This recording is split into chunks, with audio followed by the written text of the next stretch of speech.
Hey, let me promise you this. That $5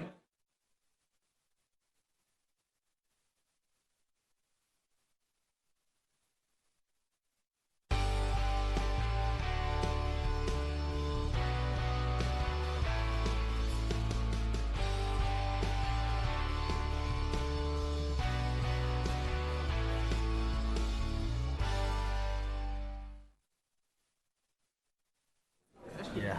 She didn't even say nothing Thank at you, first. ma'am. She did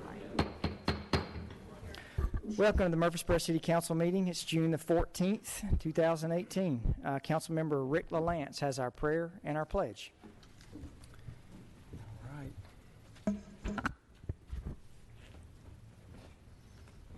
guys will just bow with me. Lord, we thank you for all the blessings that you give us in life. Thank you for this city. Thank you for all the leaders up here and those wanting to be leaders of this town. We're just so thankful that people are willing to do what they do up here beside me. I'm just so appreciative of them and all the work that they put in. And Lord, thanks for this staff and the employees. Please be with all of us as we go through this process and guide our words, guide our actions. Amen. I pledge allegiance to the flag of the United States of America and to the republic for which it stands, one nation, under God, indivisible, with liberty and justice for all. All right, thank you. We have one ceremonial item tonight. We have a STARS Award presentation. Ms. Russell.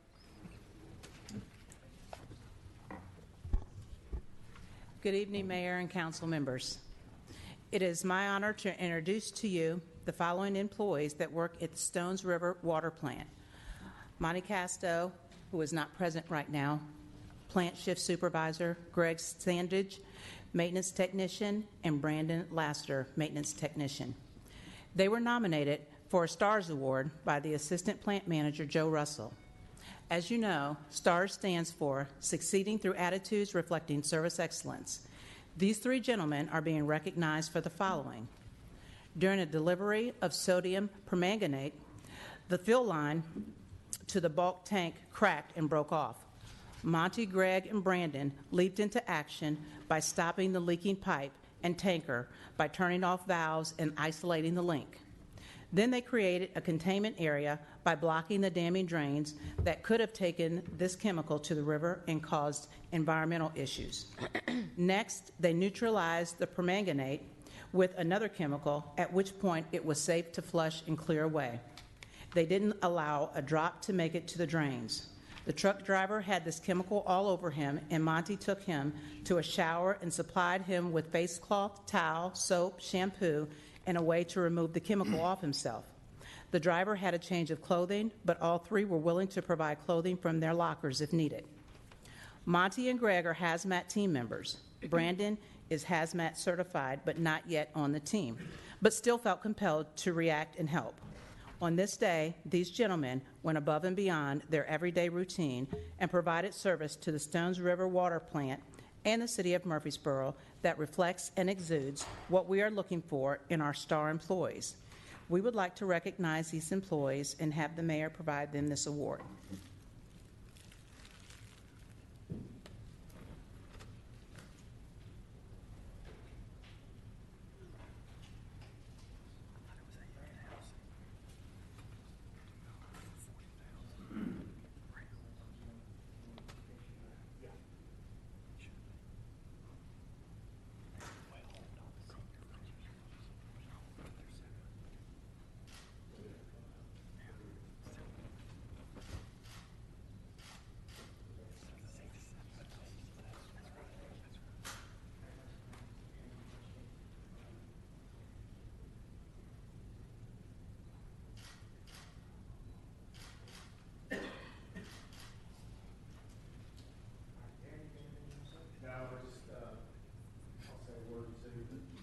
Just want to appreciate the fact that these gentlemen do put in hard work every day. The plants are kind of isolated, and I don't get out there as much as I should, but they are, these are 24/7, 365-day operations. They work weekends, holidays, and really do a great job, and our water quality is some of the best in the state.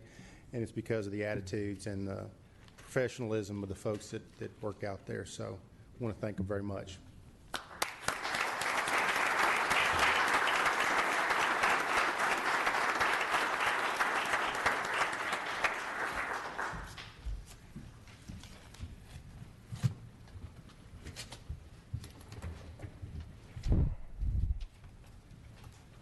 All right.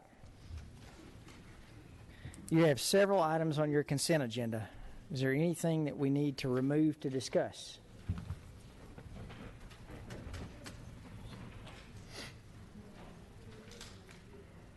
No questions. I move to approve the consent agenda. Second. Motion and second. Ms. Wright, if you'll call the roll, please. Vice Mayor Skels Harris. Aye. Mr. LaLance. Aye. Mr. Shacklet. Aye. Mr. Smotherman. Aye. Mr. Wade. Mayor McFarland. Aye. You have the minutes from the May 17, 2018 meeting.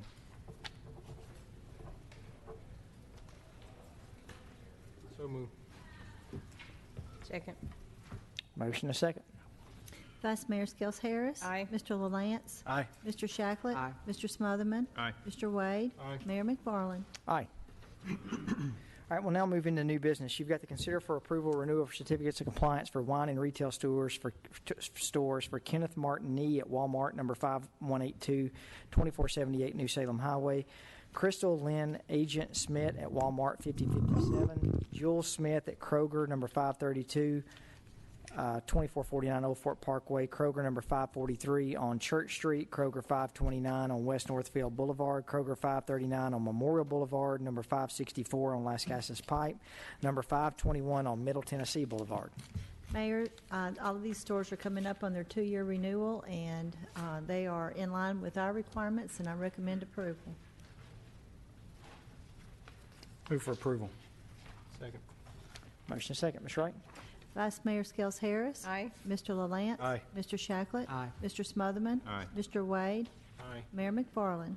Aye. Pursuant to Resolution 18R PH24 adopted by the City Council on May 10, 2018, we'll need to conduct a public hearing to consider a proposed amendment to rezone approximately 5.8 acres along Osborne Lane from single-family residential 15 RS15 district to single-family residential 10 RS10 district. Randy Friedson is the applicant. Notice the said public hearing was published in the May 29, 2018 issue of a local newspaper. Ms. Green. Thank you, sir. Good evening, Mayor and Council. Our first public hearing this evening is for you to consider an application that's been made to rezone property located north of Osborne Lane, shown in the blue color on the map before you, from its current RS15 district, and that stands for Single Family Residential District, with a minimum lot size of 15,000 square feet, to RS10, which is also a single-family residential district, but the lot size for the RS10 is 10,000 square foot difference, so it has a 5,000 difference minimum. The property or the area requesting this zoning change consists of the entirety of one parcel and a portion of a second parcel, and it is approximately 5.8 acres in total for both parcels. The applicant submitted a request to rezone these, and the RS10 would be similar to the adjacent zone to the north and to the west. The Planning Commission considered this matter and consulted the future land use map. The future land use map does indicate that this area should develop with suburban residential, and the RS10 district is consistent with that plan. The evening of Mr. Clyde Roundtree is here. If you have any questions regarding the application, he does not have a presentation. The evening of the public hearing, 5 Planning Commission members were present, and all 5 are recommending that you do approve this. The recommendation is unanimous. If you have any questions, I'd be glad to answer them either before or after the public hearing. Any questions for Ms. Green? All right, we have several public hearings tonight. Ms. Wright, I think we have 9. Is that correct? Plus the budget. 9 plus the 10 budget. So total. we have 10 total public hearings. We have a few rules for our public hearings. If you come, if you're willing to speak for or against something, if you'll please come to the podium. If you'll state your name and also state your address. If you'll also let us know any questions that you have, please direct that to the council. We'll get those answered at the end of the public hearing. If you're speaking for a group, you'll have 5 minutes. If you're speaking for as an individual, you'll have 3 minutes. All right, with that, we'll need to conduct a public hearing for this rezoning request. Anyone wishing to speak for or against this, please come to the podium.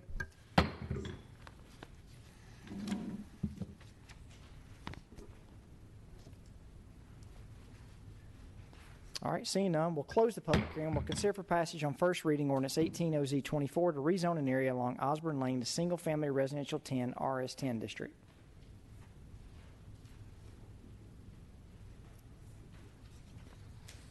So moved. Second. Motion is second. Ms. Wright, will call the roll, please. Vice Mayor Skels Harris. Aye. Mr. LaLance. Aye. Mr. Shacklet. Aye. Mr. Smotherman. Aye. Mr. Wade. Aye. Mayor McFarland. Aye. Thank you. Pursuant to Resolution 18 RPH 25 adopted by the City Council on May 10th, 2018, will conduct a public hearing to consider a proposed amendment to approximately 5.01 acres in the planned residential development district located along Conhocken Court, Oak Haven, PRD. Cortland Coleman is the applicant. Notice to said public hearing was published in the May 29, 2018 issue of the local newspaper. Mr. Blomley. Good evening, Mayor McFarland and members of council. Our next public hearing is a rezoning request. It's actually a PRD amendment for the existing Oak Haven PRD, which is located along the east side of Conhocken Court. Conhocken Court, the majority of which is located in the county, but this particular parcel was annexed and zoned PRD back in 2007. It's directly to the west of the Evergreen Farms subdivision and to the north of the Plantation South subdivision is the area colored in purple on the map before you. This 5.01 acre tract was zoned as a PRD for 26 townhome units back in 2007. The applicant at the time was Mr. Denny Hastings. Mr. Hastings never developed the property, and the property remained vacant for quite some time and has remained vacant until the current time. Mr. Cortland Coleman and his partners purchased the property recently and are looking to amend the PRD. Mr. Hastings' vision was a vision that he felt that he could move forward with back in 2007. As I mentioned, ultimately that never came to fruition. And now that Mr. Coleman has purchased it some 11 years later, he is looking to kind of put his own stamp on the development and move forward with his vision for the property. The primary differences, and there are several primary differences, one is which increase in density by 5 units. So as it stands right now, whoever owns that property has the right to move forward with the existing plan, which allows 26 single-family attached townhome units. And the applicant is looking to increase the density to 31 townhome units. That's an increase in density from 5.2 dwelling units per acre to 6.2 dwelling units per acre, an increase of 1 dwelling unit per acre. The minimum square footage for the units is also proposed to increase from a minimum square footage of 1,056 square feet to 1,835 square feet. And the main reason why he's able to do that is because the old vision for the development had a good deal of single-story townhome units, and the new vision for the development includes all 2-story townhome units. So he's able to increase the square footage of the units by going to 2 stories on all units. Also, the previous vision for the property, the previous plan committed to 75% brick or stone exteriors with the remaining 25% consisting of vinyl siding. The revised pattern book commits to 100% masonry, including brick and cementitious siding, with vinyl only allowed in the trim and soffit. Carriage-style doors are also being committed to with the architecture of the plan. One of the main points that was brought up during the Planning Commission public hearing was the amenity area, and not to steal any of Mr. Caldwell's thunder for his presentation, but the previous plan showed a community garden as the primary amenity. Mr. Coleman's vision does away with the community garden, and the revised pattern book shows more of a formal seating area with grills. And so what we've done is we've blown up the amenity area, and this was discussed at the Planning Commission. There was a fire pit that was proposed in the version that went before Planning Commission. There was some concern from the neighbors adjacent to the gathering area that the fire pit would not be compatible being so close to their properties. So what Mr. Caldwell did in his design is shift the formal seating area closer to the actual buildings and away from the property line, and replace the fire pit with some barbecue grills, some picnic tables, and some benches. And the benches actually have proposed to have a wooden pergola over them, as well as the gazebo, which was a part of the plan before. The Murfreesboro 2035 plan, I'll show you the future land use map. It shows this area as suburban residential. And the suburban residential classification recommends a density of 2 to 3.54 dwelling units per acre. And recommended development types include detached residential units and planned developments to provide other housing types, such as auto-urban attached residential, but with increased open space to preserve a suburban character setting. The density of the existing plan, 5.2 dwelling units per acre, and the proposed plan both exceed the density recommended by the 2035 land use plan, and it appears that the future land use map did not take into account the existing zoning entitlement for this property in its recommendation. Mr. Caldwell, in a moment, will be tasked with explaining why he feels that his request is compatible with the Murfreesboro 2035 plan. The applicant conducted a neighborhood meeting on April 16th at Scales Elementary School that was well attended. And then on May the 2nd, the Planning Commission conducted a public hearing on this PRD amendment request and unanimously recommended approval. I'd like to invite Mr. Randy Caldwell from Reagan Smith Associates up to the podium, and he would like to make a brief PowerPoint presentation on this. I'll be happy to answer any questions before or after the public hearing.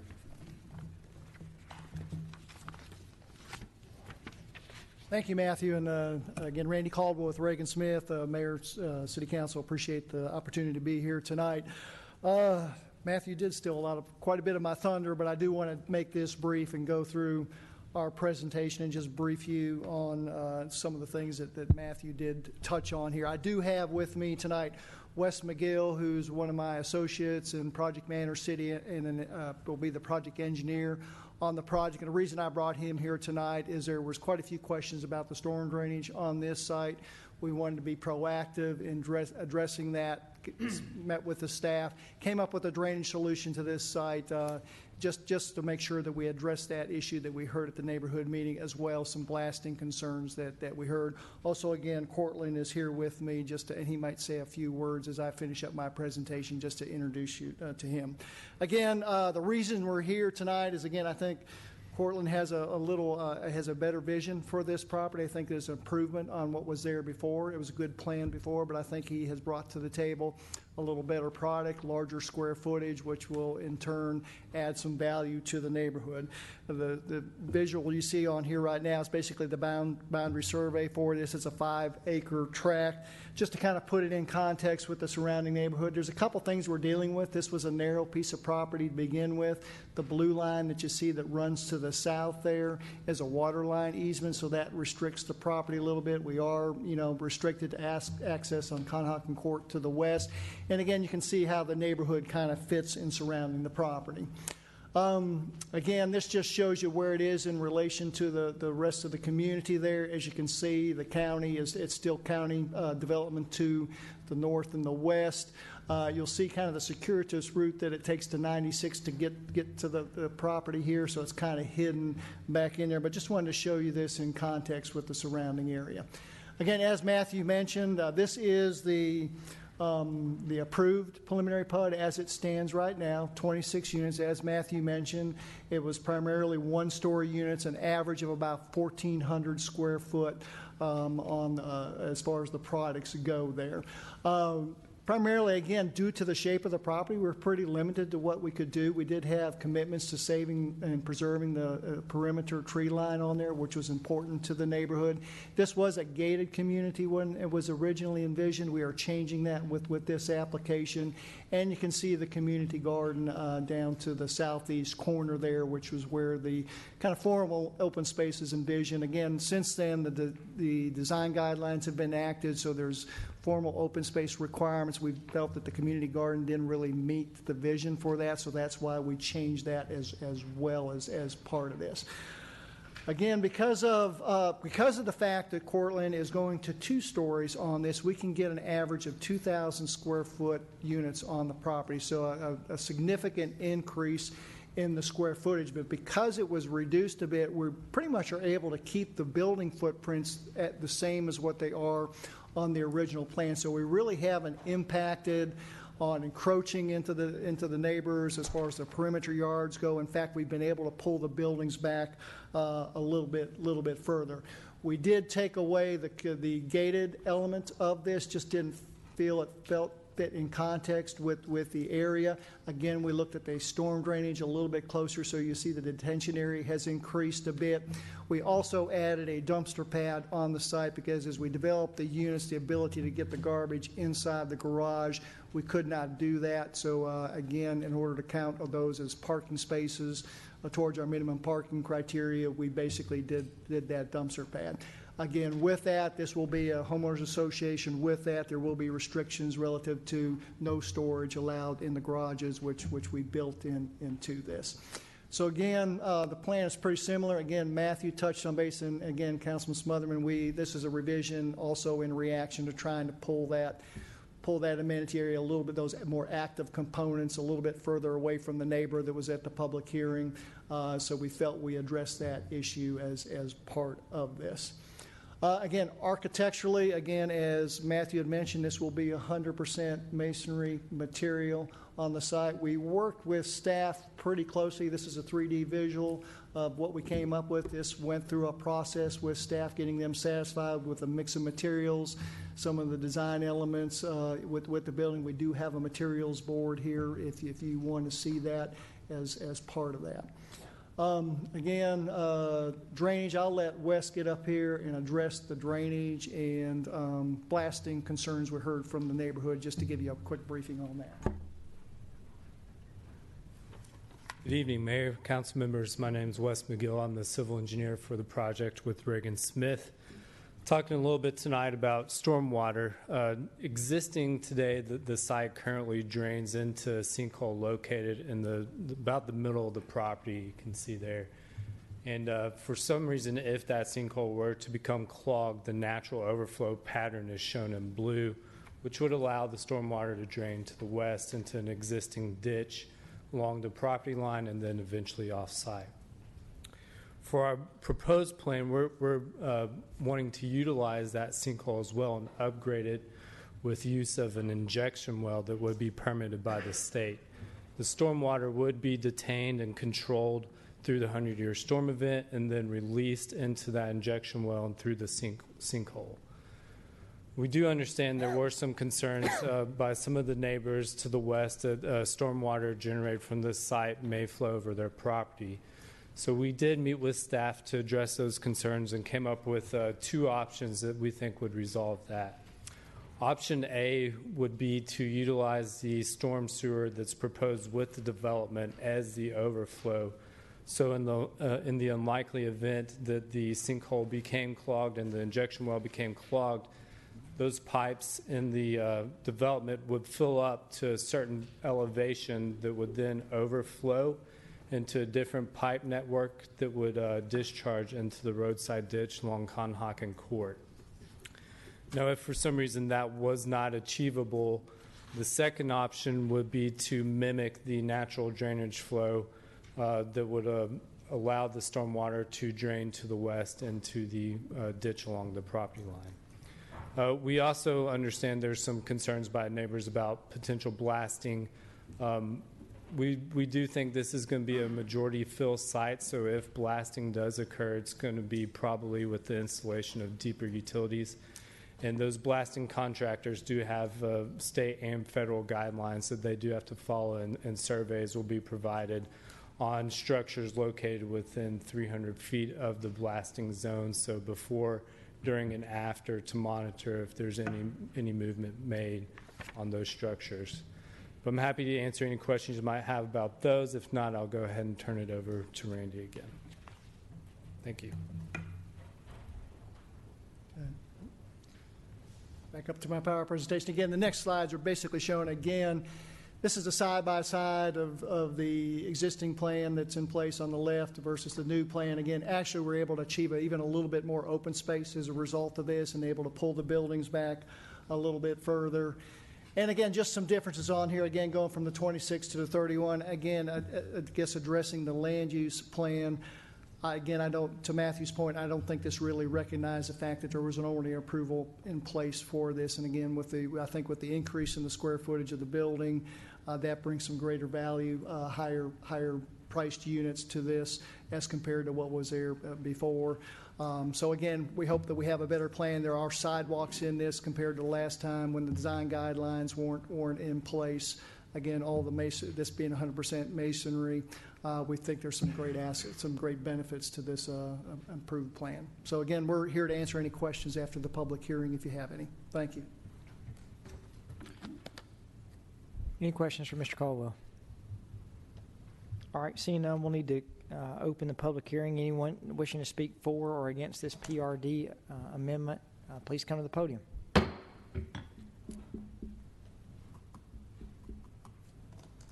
All right, seeing none, we'll close the public hearing. We'll consider for passage on first reading ordinance 18 OZ 25 to amend the conditions applicable to approximately 5.01 acres in the planned residential development district located along Conhocken Court. Move for approval. Second. Motion is second. Ms. Wright, will call the roll.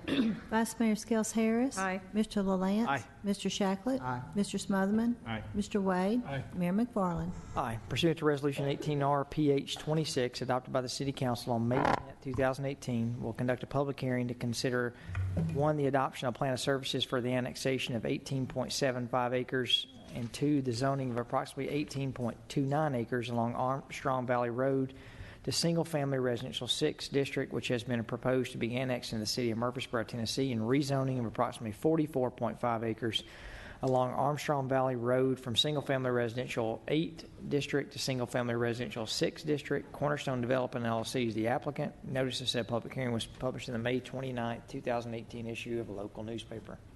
Mr. Blomley.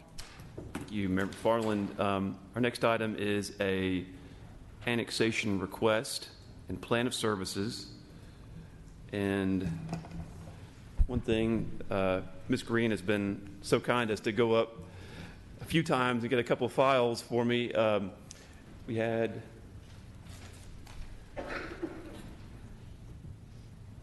a little mix-up with the map that we used for the legal notice. Thank you, Ms. Green. We had intended to annex the right-of-way of all the way to close that gap along Armstrong Valley Road, but we inadvertently used a map that did not include that right-of-way, that only included the right-of-way for what is in front of the right in front of the property that's being requested for annexation. So what you're actually considering tonight is what was advertised, which is different from what the Planning Commission approved.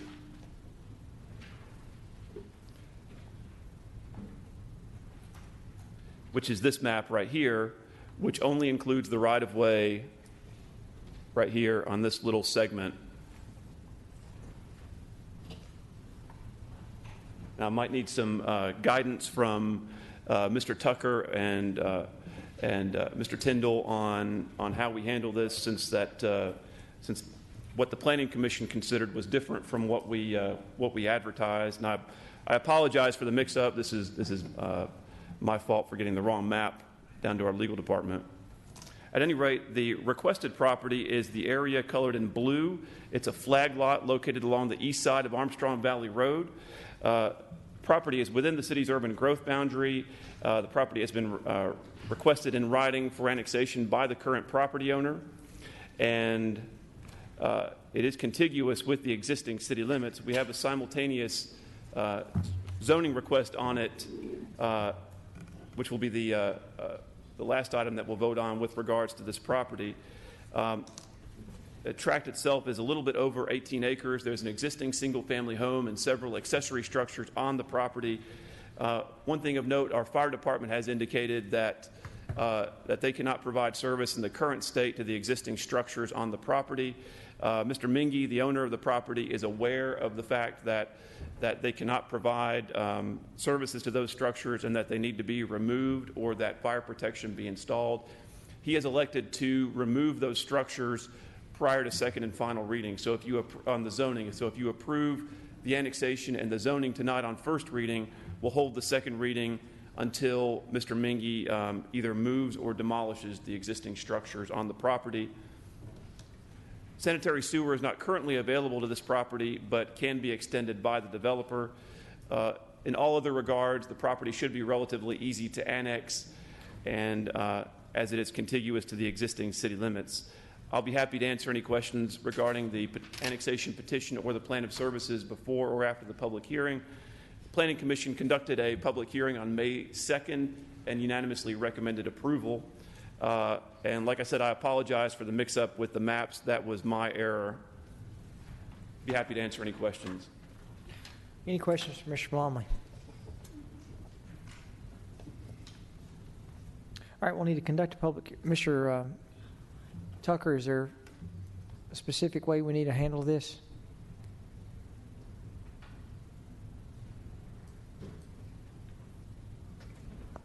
Given that this has to pass on 2 readings, I think you can go ahead and amend it and then pass it on a second reading at the next meeting. Okay. That'll be fine. All right, we'll need to conduct a public hearing on the plan of services for an annexation of approximately 18.75 acres along Armstrong Valley Road, Cornerstone Development. Anyone wishing to speak for or against the plan of services, please come to the podium.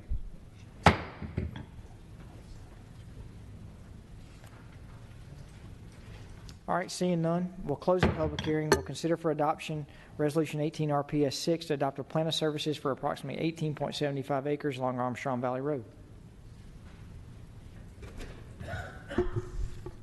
So moved. Second. Motion is second. Ms. Wright, will call the roll. Vice Mayor Skels Harris. Aye. Mr. LaLance. Aye. Mr. Shacklet. Aye. Mr. Smotherman. Aye. Mr. Wade. Aye. Mayor McFarland. Aye. We'll now need to consider Resolution 18RA 26 to annex approximately 18.75 acres along Armstrong Valley Road.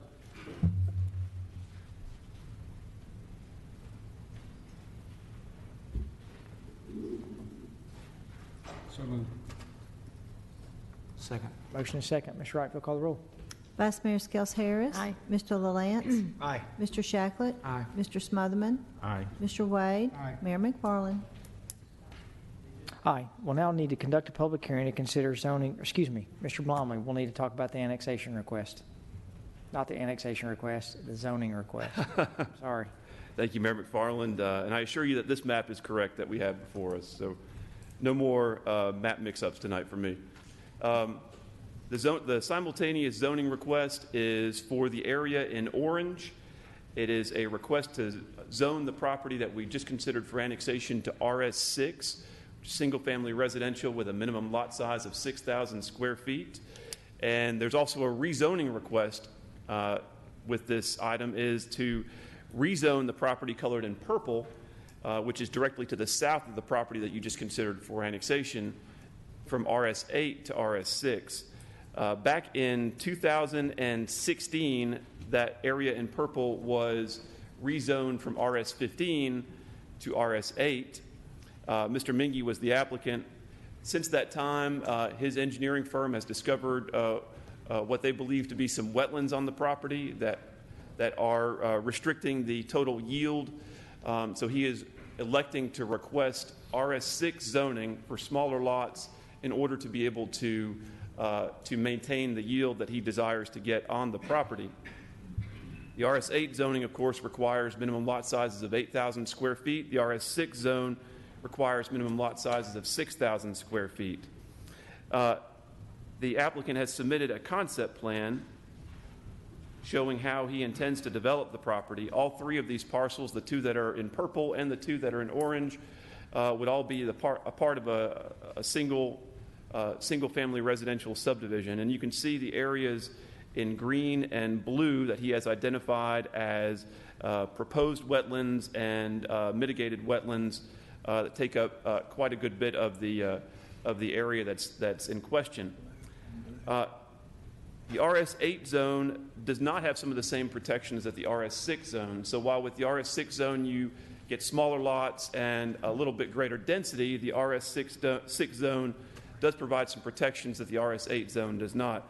For example, the RS6 zone has a minimum 35-foot front setback, where the RS8 zone only has a 30-foot front setback, With the 35-foot front setback, it's easier to get the minimum four cars in the driveway to meet our minimum requirement for 4 off-street parking spaces.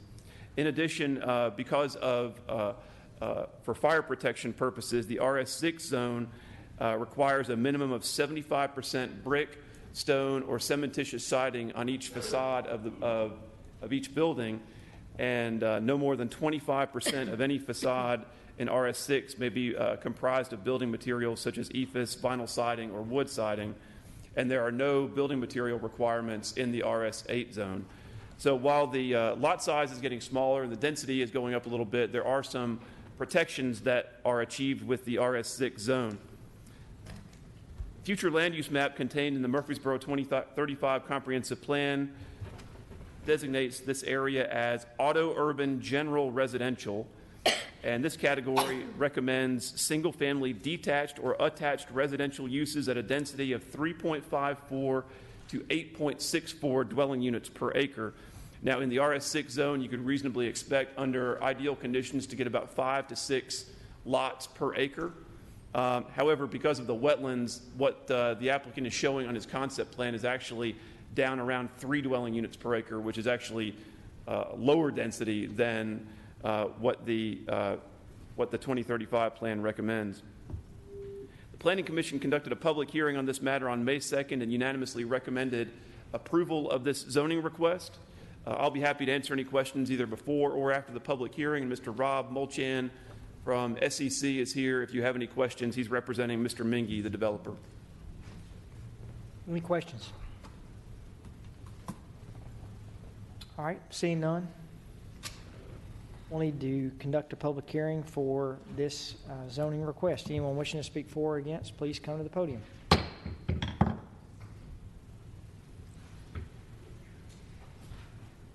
All right, seeing none, we'll close the public hearing. We'll consider for passage on first reading ordinance 18-OZ-26 to zone an area along Armstrong Valley Road to residential single-family 6 RS6 district simultaneous with annexation and rezone an area along Armstrong Valley Road to residential single-family 6 RS6 district. We'll ask that this would be with the amended map. I'll move for approval with the amended map. Second. Motion and second. Ms. Wright. Vice Mayor Skels Harris. Aye. Mr. LaLance. Aye. Mr. Shacklet. Aye. Mr. Smotherman. Aye. Mr. Wade. Aye. Mayor McFarland. Aye. All right, pursuant to Resolution 18R-PH27, adopted by the City Council on May 10, 2018, we'll conduct a public hearing to consider adoption of a plan of services for and annexation of approximately 0.96 acres along Indian Park Drive, which have been proposed to be annexed to the City of Murfreesboro. Glenn Hutchison is the applicant. Ms. Rush. Good evening, Mayor, council members. I'll try to be brief. The subject property is 0.96 of an acre in size and is located along the north side of Glenview Farm subdivision, north of the terminus of Indian Park Drive. It is presently undeveloped and is located within the city's urban growth boundary, with the city boundary contiguous to the south.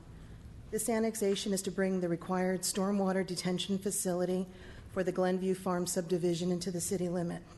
The stormwater facility consists of a public drainage ditch and a detention pond. The plan of services and annexation study identified no potential issues with the service delivery for this 0.96 of an acre. The annexation area is a portion of a 300-acre parcel, of which the balance of 299 acres will remain in the unincorporated Rutherford County. It's recommended that the staff would include this to subdivide the 0.96 acre area from the 300-acre parcel and include it in the Glenview Farm subdivision map, and staff can ensure that that will take place. On May 2nd, 2018, the Planning Commission conducted a public hearing and unanimously recommended approval of the annexation plan of services and the annexation petition. I'd be happy to answer any questions before or after the public hearing. Thank you, Ms. Rush. All right, we'll need to conduct a public hearing on the plan of services for and annexation of approximately 0.96 acres along Indian Park Drive. Anyone wishing to speak for or against, please come to the podium.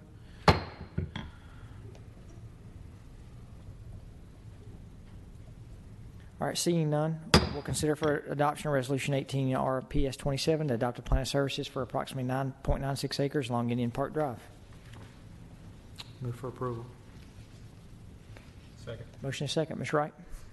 Vice Mayor Skels Harris. Aye. Mr. LaLance. Aye. Mr. Shacklet. Aye. Mr. Smotherman. Aye. Mr. Wade. Aye. Mayor McFarland. I will now consider for adoption of Resolution 18RA27 to annex the same .96 acres along Indian Park Drive.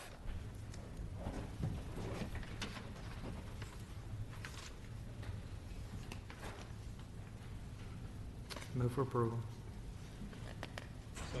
Motion is second. Ms. Wright will call the roll.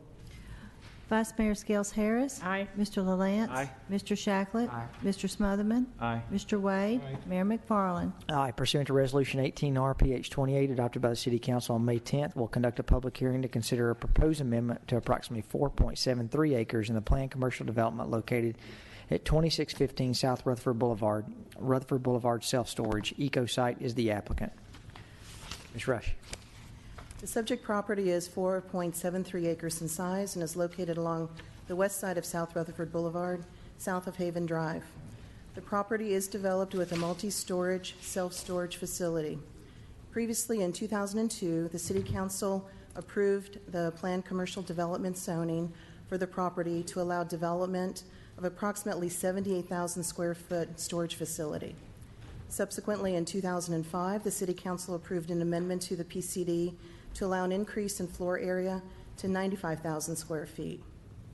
Currently, the rezoning request is from EcoSite, which would be to allow the development of a telecommunications facility for up to 3 cellular providers as a co-location site.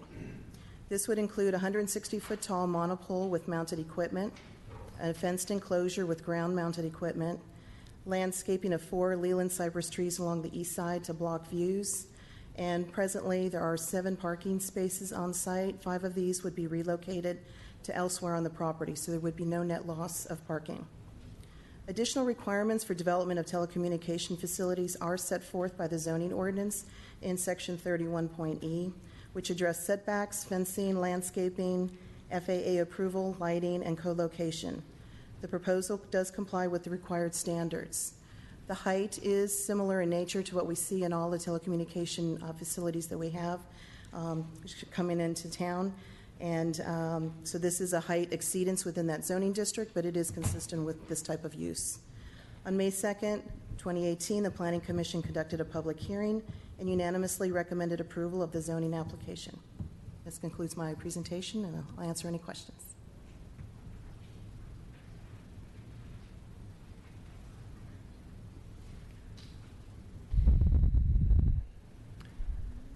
Ms. Rush, is this consistent with the area? The area is zoned neighborhood commercial for this particular area. There is single-family housing to the north, to the west, and to the south. So this is a PCD, which is in an existing facility, but there is single-family housing nearby. How tall is you said it was, the height was the prescribed height, but how high is that? The pole itself is 155 foot tall with a 5-foot lightning rod antenna at the top. It's 160 feet tall in height. We just did a SUP at the BZA in May, and it was the same height. We've had another facility that was recently approved in Middle Tennessee Boulevard, also 155 in height. Are those surrounded by residential areas also? I mean, is it? Yes, yes. The one is on Innsbrook, which has single-family housing right behind it, behind the Safeway Shopping Center. And the one on Middle Tennessee Boulevard is kind of near commercial, but there is some housing to the north. I mean, this looks like it literally borders the backyards of 15 or 20 houses. I mean, is 150 feet, 160 feet as high as the NHC building? Is that about right? That's going to be about right, isn't it? 14 floors or 15 floors? Yeah. Ooh. Did staff have an opinion on this?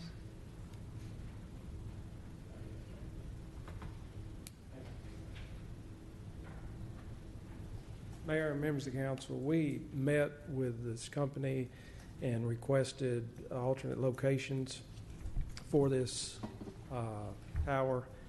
and they came back, and we actually had several meetings on it to try, because our first opinion was no. But they came back in and basically showed us they do a matrix or radius for coverage, and to have proper coverage, there's certain areas that they can put them in. And this was probably the least obtrusive, if you will, because it is in the middle of a commercial development. But we did have a couple of meetings with them on this tower. We had concerns about it. But there are some federal, and David may want to address this, there are some federal regulations that come into play when they do want to come in and put a tower in, that it actually, once they make application, it's my understanding a shot clock starts, and we have a certain amount of time to start the process to approve or disapprove. Now, we can require certain things on the tower, but I'm not sure it's in our rights if, in fact, it's in a coverage area that we can just say no straight out. Mr. Ives may want to cover some of that as well. And one thing that I wanted to just add on to what Mr. Whitaker said is that, one of the driving forces for, and we don't typically see at the city council level towers come before you. That's normally a function of the Board of Zoning Appeals. But because this property is zoned as a planned development, and that's why they're having to amend their planned development and go through the zoning process. But from everything that we've heard from folks that we meet with is that and I've got two of them in my pockets, that two smartphones, and the data is the driver for the new facilities. The strain that the data puts on the existing facilities, and the need to serve areas where people are, is the driver. And towers like this can accommodate multiple users, and so when a tower like this is built, usually 3 or 4 users will co-locate on there. And also what we're seeing also are small cells distributed to help carry some of the burden of the data usage. And so I think what we'll see more of is our small cells show up on parking lot light fixtures and the like to help mitigate the need for facilities for this data usage. Mayor, council members, I don't have chapter and verse to give to you tonight, but the federal regulations favor installing the telecommunication systems and facilities where they're needed. Frankly, we would need to have a very good reason to turn this down, or we would face being required to approve it. And as Matthew said, usually these are Board of Zoning Appeals approvals under the zoning ordinance. There are other cell towers, some even taller than this, that are fairly close to, and even in the neighborhood, right in the neighborhood of residential, single-family residential. So this, I believe they meet the requirements, and I believe that this is appropriate for approval, and it should be approved. Happy to answer any questions, and if council would like, I can bring the precise details and regs that address these issues at another time.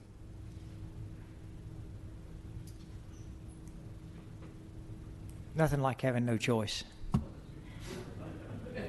Frankly, it's close to that. It really is. We would have to have a really good reason and have this set up in advance of strict requirements before we would have a likelihood of prevailing if we reject this. Like making it look like a tree. I mean, can we make it look like a palm tree or something? I've seen them like that. They're pretty. I mean, they got the leaves and a little palm trees coconut. fit right in here in Middle Tennessee. Oh yeah, I don't really think about that. What about some acorns? All right. With that, we'll open the public hearing. Anyone wishing to speak for or against, please come to this for this rezoning or change to the PRD. Mayor McFarland, members of the council, thank you for taking the time for hearing this request. My name is Joey Hargis, law firm Baker Donaldson, here on behalf of our client, EcoSite. With me tonight, should you have any questions of, is Mr. Bill Perez, the RF engineer for T-Mobile, who will be the first tenant on this tower. He's here. And again, just going over what your staff talked about, we do comply with the regulations that are within your ordinance. This one is unique, and staff's correct. Generally, these don't come before you all. But given that this was a plan unit development and that specific use was not spelled out in that plan unit development, this amendment needed to come through here. And I've submitted, hopefully you all have received our submittal packet covering the items there, including a letter from the structural engineer that in the very unlikely event this tower were to fail and that this tower would bend and fall within a radius of 25 feet there. So typically these towers, if you think as a drinking straw, they are designed and built to buckle high up on the tower, and those antennae will fold over. There is not generally a secondary collapse of that tower, and we've submitted that report to you in tab number 2.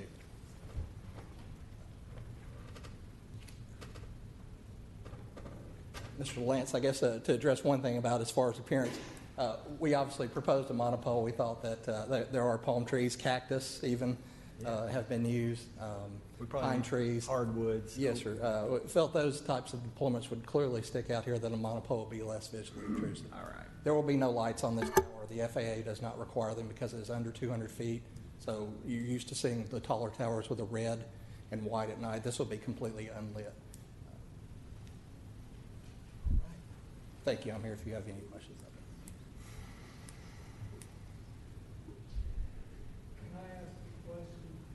You're welcome to come to the podium if you'd like to ask a question. Just, if you'll state your name and address, please.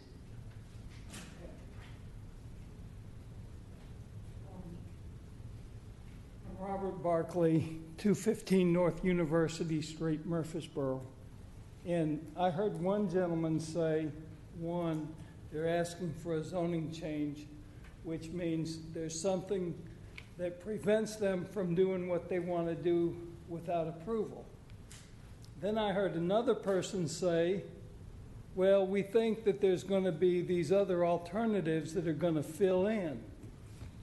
And then I heard this other person say, well, sometimes they build these tall towers and they decorate them and they disguise them as hardwoods or whatever.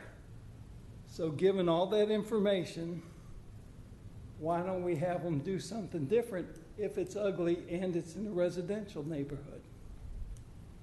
Thank you. Answer that question and then you have an out. Thank you. Anyone else wishing to speak for or against? All right, seeing none, we'll close the public hearing. We'll consider for passage on first reading ordinance 18OZ28 to amend the conditions applicable to approximately 4.73 acres in the planned commercial development PCD district located at 2615 South Rutherford Boulevard, self-storage PCD.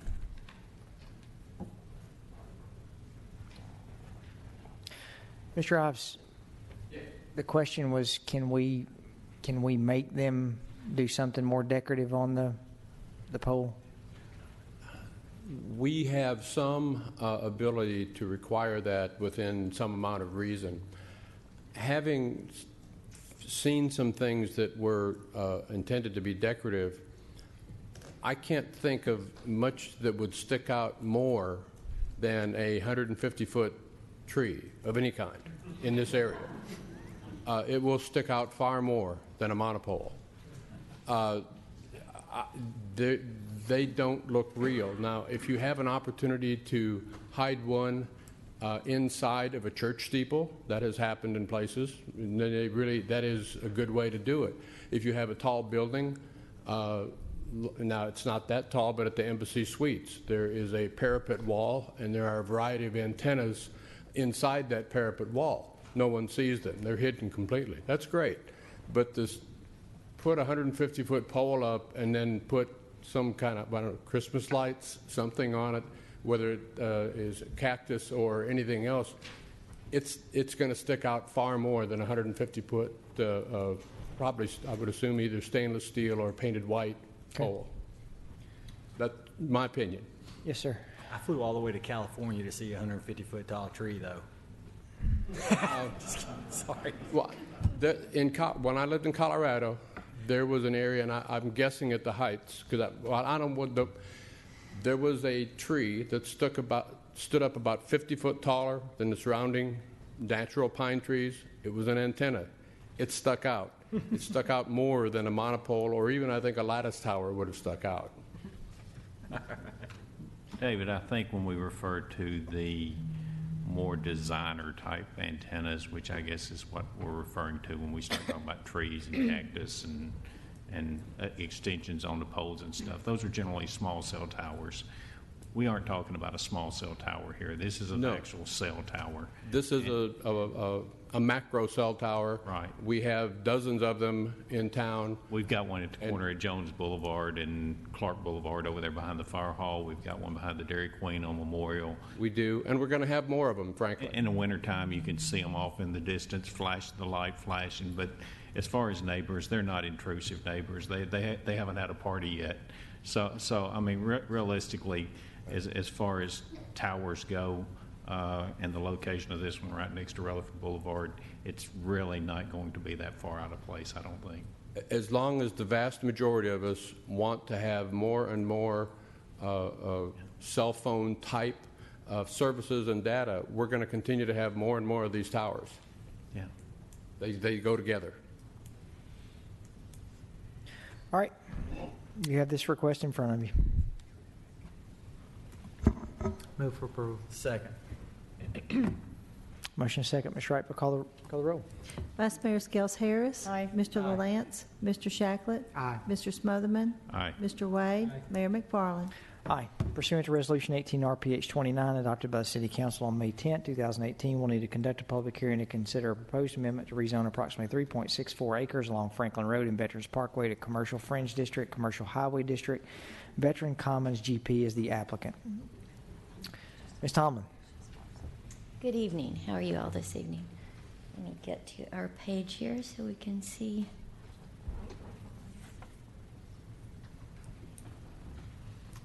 We are.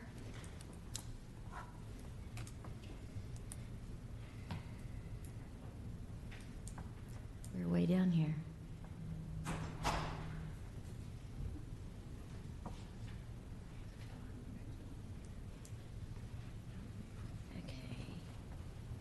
Mr. Gore?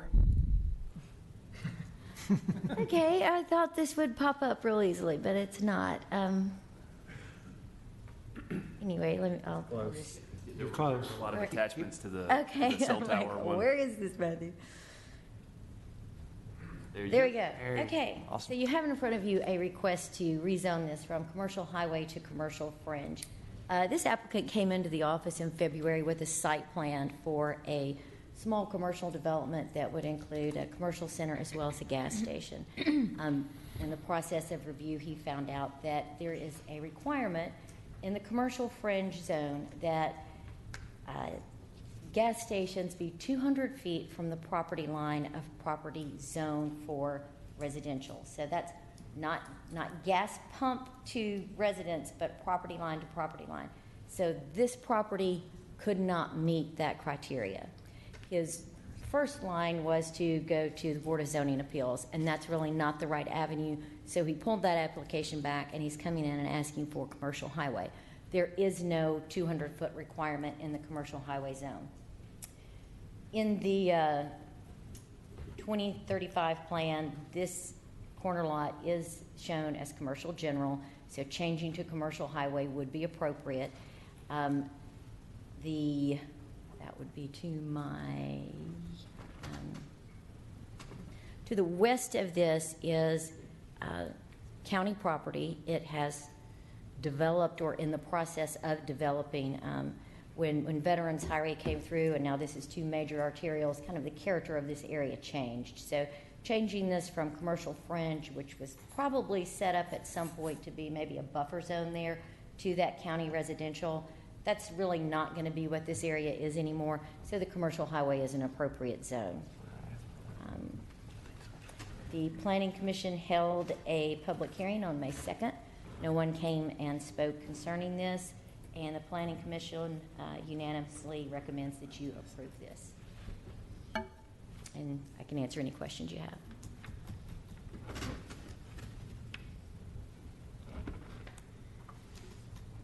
All right, any questions? All right, we'll need to conduct a public hearing for this amendment.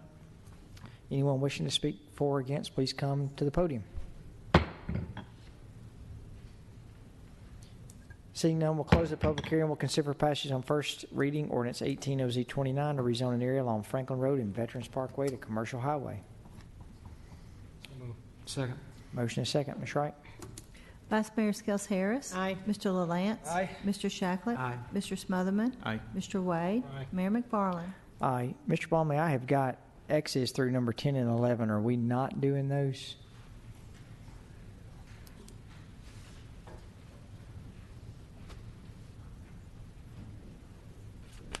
I don't know who put the X's there, Mayor McFarland. All right. All right. Pursuant to Resolution 18 RPH 30 adopted by the City Council on May 10th, 2018, we'll conduct a public hearing and consider a proposed amendment to rezone approximately 8.99 acres along Old Fort Parkway from Commercial Highway CH District to Planned Residential Development District. Investment Partners is the applicant. Notice of said public hearing was published in the May 29th, 2018 issue of the local newspaper. Ms. Green. Thank you, sir. You have before you a request to change zoning for property that's located along the north side of Old Fort Parkway. The property is located west of Agri Park Drive and Michaela Court. Michaela Court is the cul-de-sac that you see. The subject property is shaded blue on the map before you and identified as area. And the total area is just shy of 9 acres. It's 8.99 acres in size. The applicants are Investment Partners. They're here this evening if you have any questions, as well as their representative. In February of 2018, the applicants requested to rezone this very same property to PRD to allow a 192 multifamily residential development, aka apartments. The applicants subsequently withdrew that application, and no public hearing was held as they withdrew their application. They amended their request, and they're coming back before you this evening with a PRD to not allow apartments, but to allow 143 single-family attached dwelling units, which are also known as townhomes. The proposed development, tentatively named Village at Old Fort, would have a density of just under 16 dwelling units per acre, so it'd be 15.91 dwelling units per acre, with 27 structures, each consisting of 4 to 6 units in each structure. The PRD program book should have been couriered to you, and also a copy was included in the packet for you to review, and that would give details to you of the proposed development. There were some items, of course, that staff still expects to work with the developers once they do get their technical documents or the civil plans together to submit for site plan review. The Planning Commission did conduct a public hearing on the evening of May 2nd and had several comments and questions regarding the design of this PRD, and I think you have probably taken note of those in the minutes that have been provided before you. At this time, I'd like to invite Mr. Rob Mulchin to the lectern. He's going to go through the specifics of the plan. If you have questions, of course, he's available. I myself am available as well, and ultimately the Planning Commission's recommendation is unanimous that you do amend the zoning map to change this property from Commercial Highway District to PRD, Planned Residential District. Mr. Mulshine. I'm sorry. There was 5 members present, and one Planning Commission member voted against it, and the other 4 voted in favor of it.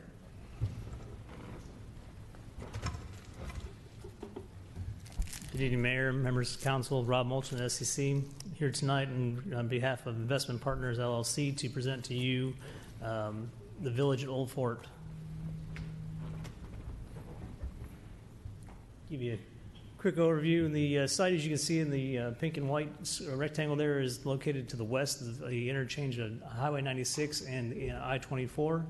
Let's kind of zoom in a little bit more on this. As you can see, as Margaret Ann talked about, the site is roughly to the west of Agri Park Drive, Michaela Court, and to the north of Highway 96 there. So it's it's pretty much just an open pasture. I mean, it's a pasture now. It was treed before, but they've cleared the site. The property itself is zoned CH, or commercial highway, at this time. As you can see in the zoning map, the current zoning map, that the property is surrounded by CH.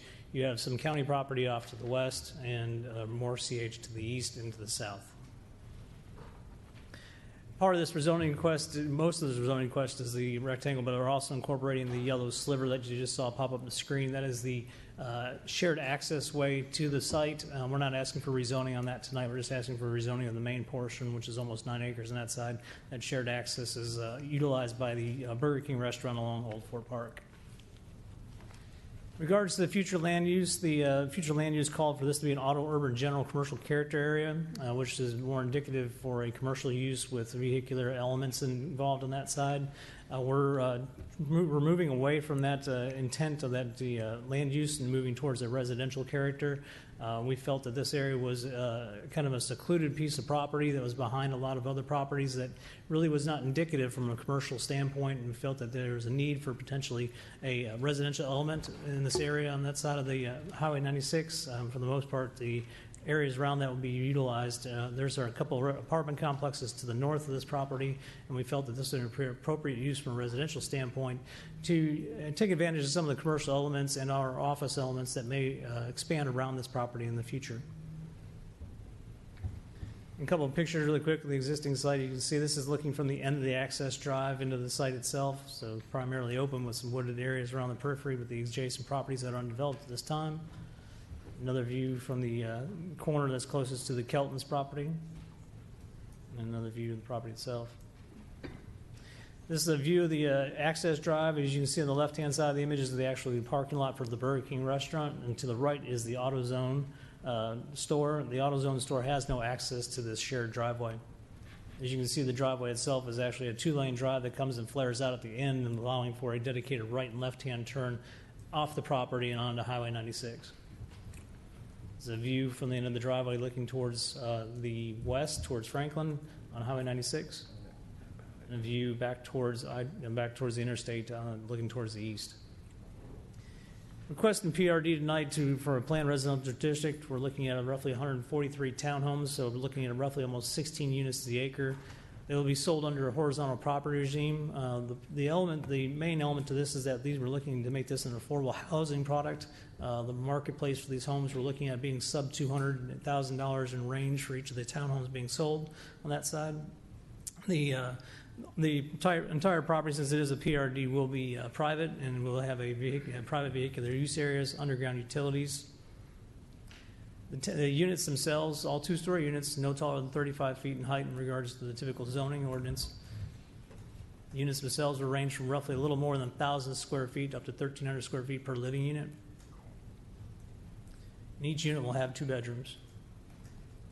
The buildings themselves, we have a lot of architectural articulation to provide different, not a very monochromed elevation. This will have a lot of offsets. You can see the gables and sorts of that, and the change in architectural materials, and the roof lines will also vary in that. So, getting a very good architectural character for these townhomes.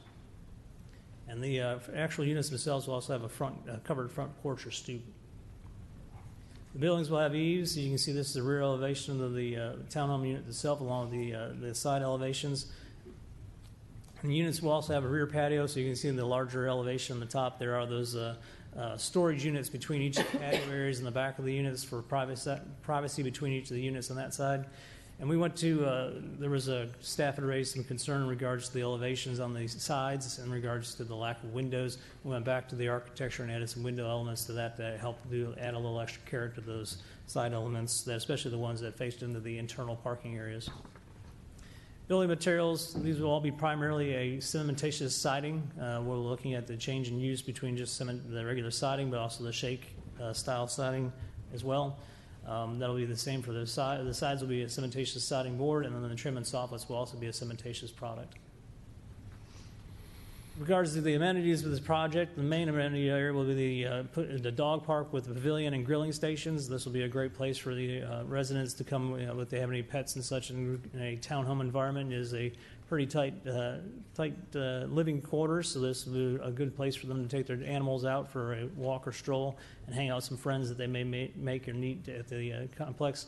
Providing pavilion for shelter and shade, but also providing some grilling stations for coming outdoors and providing some grilling areas for their, having burgers, and also maybe even some neighborhood functions in regards to parties and such on that side.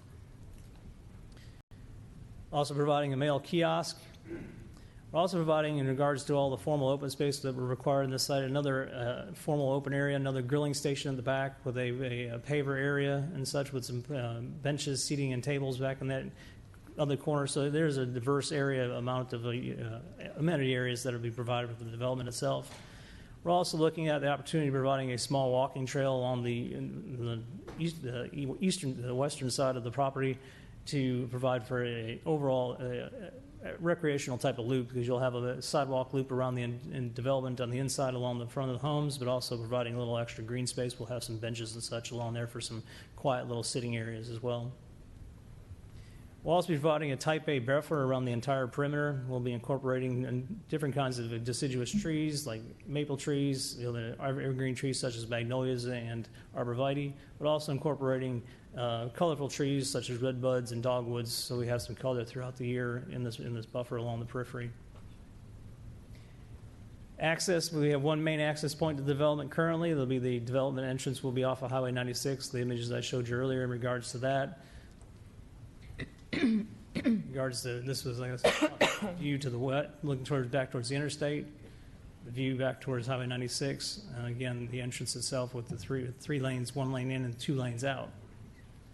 We're also providing for future connectivity 3 stub outs to adjacent properties. The first stub out will be for providing access back to Michaela Court in the future. So as those parcels around Michaela Court develop out, we'll be looking at the opportunity to provide an access way back out to Michaela Court and back out to Agri Park Drive and the light at the intersection of Agri Park Drive, St. Andrews, and Highway 96. And another stub that will be heading towards the east, towards the adjacent properties that will also, as those properties develop out, will allow for access back to Agri Park Drive potentially. And then we're also looking at a driveway stub that will also be to the north. The property to the north is a pretty large tract that's undeveloped at this point in time. This stub here could potentially allow for access to Gresham Lane and also back to Agri Park Drive in the future. So providing good access ways in and out of the property as the lands around it develop out. We'll also be incorporating a development sign on the front end along Highway 96 next to the AutoZone store. I appreciate your time and consideration of this project, and I look forward to any questions now or after the public hearing. Thank you. Any questions for Mr. Mollishawn before we have the public hearing? All right, seeing none, anyone wishing to speak for or against this proposal, please come to the podium.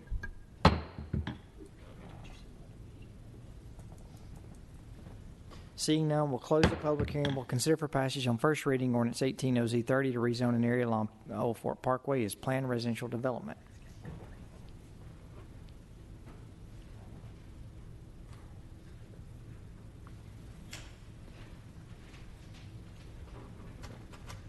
So moved. We have a motion. Second. Motion and second. Ms. Wright, will call the roll. Vice Mayor Skels Harris. Aye. Mr. Lalane. Aye. Mr. Shacklet. Aye. Mr. Smotherman. Aye. Mr. Wade. Mayor McFarland. Aye. Pursuant to Resolution 18 RPH 31 adopted by the City Council on May 10, 2018, we'll conduct a public hearing to consider amending Murfreesboro City Code Appendix A zoning, Section 7 site plan review, 26 off-street parking, queuing, and loading, Chart 4 required off-street parking and queuing spaces by use pertaining to site plan review and minimum parking requirements for outdoor seating areas to commercial centers and neighborhood shopping centers. City of Murfreesboro is the applicant. Ms. Green. Thank you, Mayor and Council, for the last time this evening. We have before you a zoning ordinance amendment that is initiated by the planning staff, and it is regarding the minimum amount of parking required for certain types of uses in the City of Murfreesboro. This has 4 components, and I'll go over each component individually. First of all, the change would be amended to remove a recently superseded requirement that requires appeals to any parking decisions to go to the Board of Zoning Appeals. Last year, we amended the zoning ordinance to state that it should go to the Planning Commission since that's their function, and this would clean up the language basically, and is a matter of consistency and cleaning language. The real meat of the change is to change the amount of parking required for certain types of uses. Several years ago, we adopted some parking standards for uses like commercial centers or neighborhood centers or shopping centers that allowed you to consolidate the parking for the number of uses rather than tallying them individually.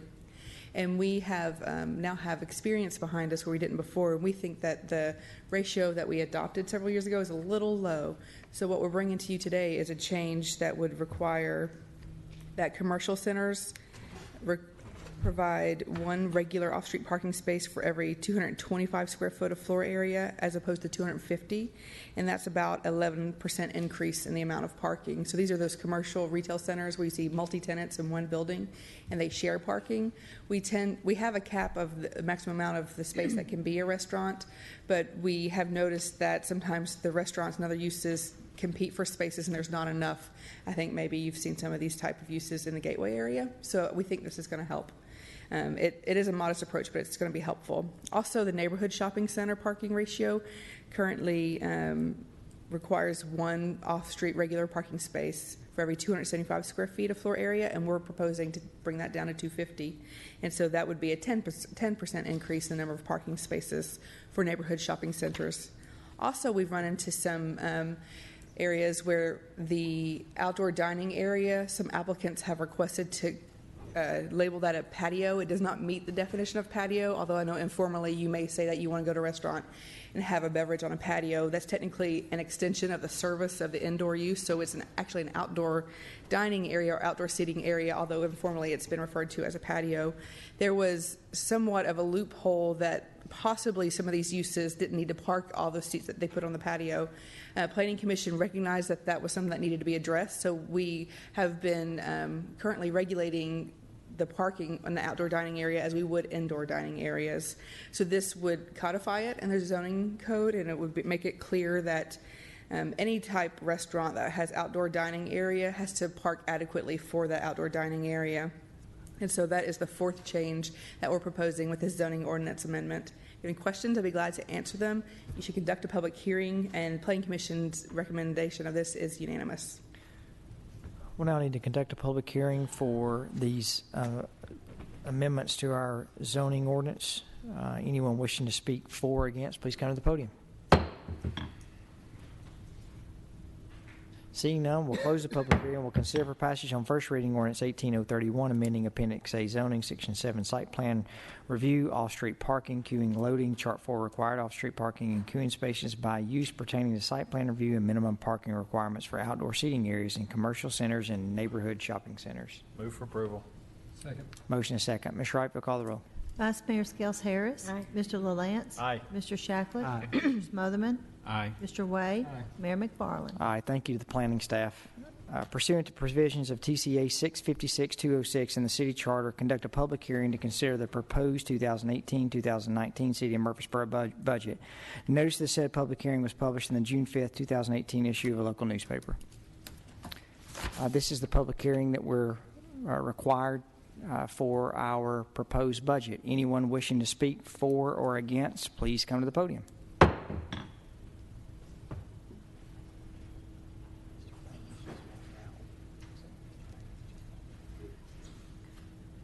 All right. Seeing none, we'll close the public hearing, and we'll now consider any changes to the proposed 2018-2019 city budget. Mayor, I'd like to propose a change in one of our outside agency requests. It relates to the request from Homeless Alliance of Rutherford County. Their present request in funding was at $15,000. I would propose fully funding their request at $20,000. It's a critical need of that organization to, and it's a collaborative with the county government as well, to make this happen and move what we have done in the past. It is to get this concept moving forward, to have someone serve as their director, and we need that additional $5,000 to fund that position. So I would request that we increase their funding request, our approval to $20,000, so that that program can move forward.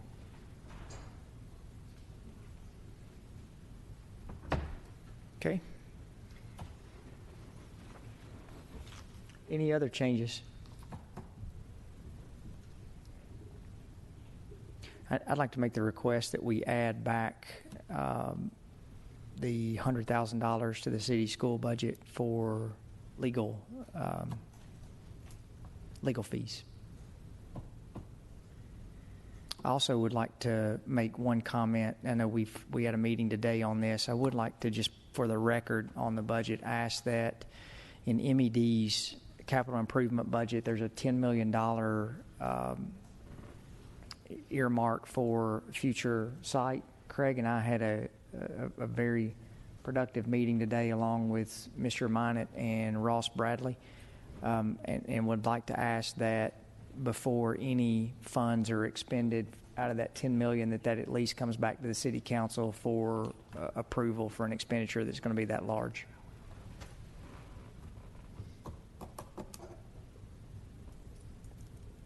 We'll go through these things individually, or what, just to make sure we got support from everybody? Or Sure. what?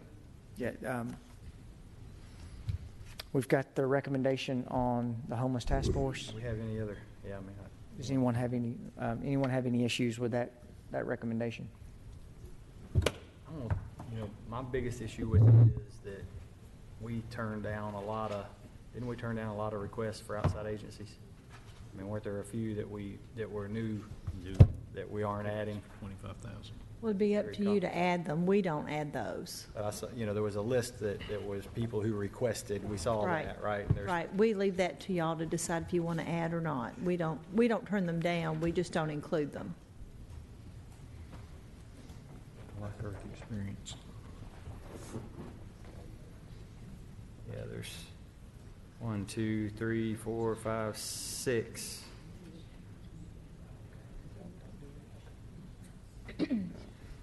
I've said this from the very first time I did the budget, or I was in a budget meeting, that I was surprised that we don't have some sort of a kind of a formula with this part of our budget that kind of says, if we're X amount of percentage of our, in shortfall or in surplus, that, that kind of can filter over into this, so it makes that a little bit easier. But,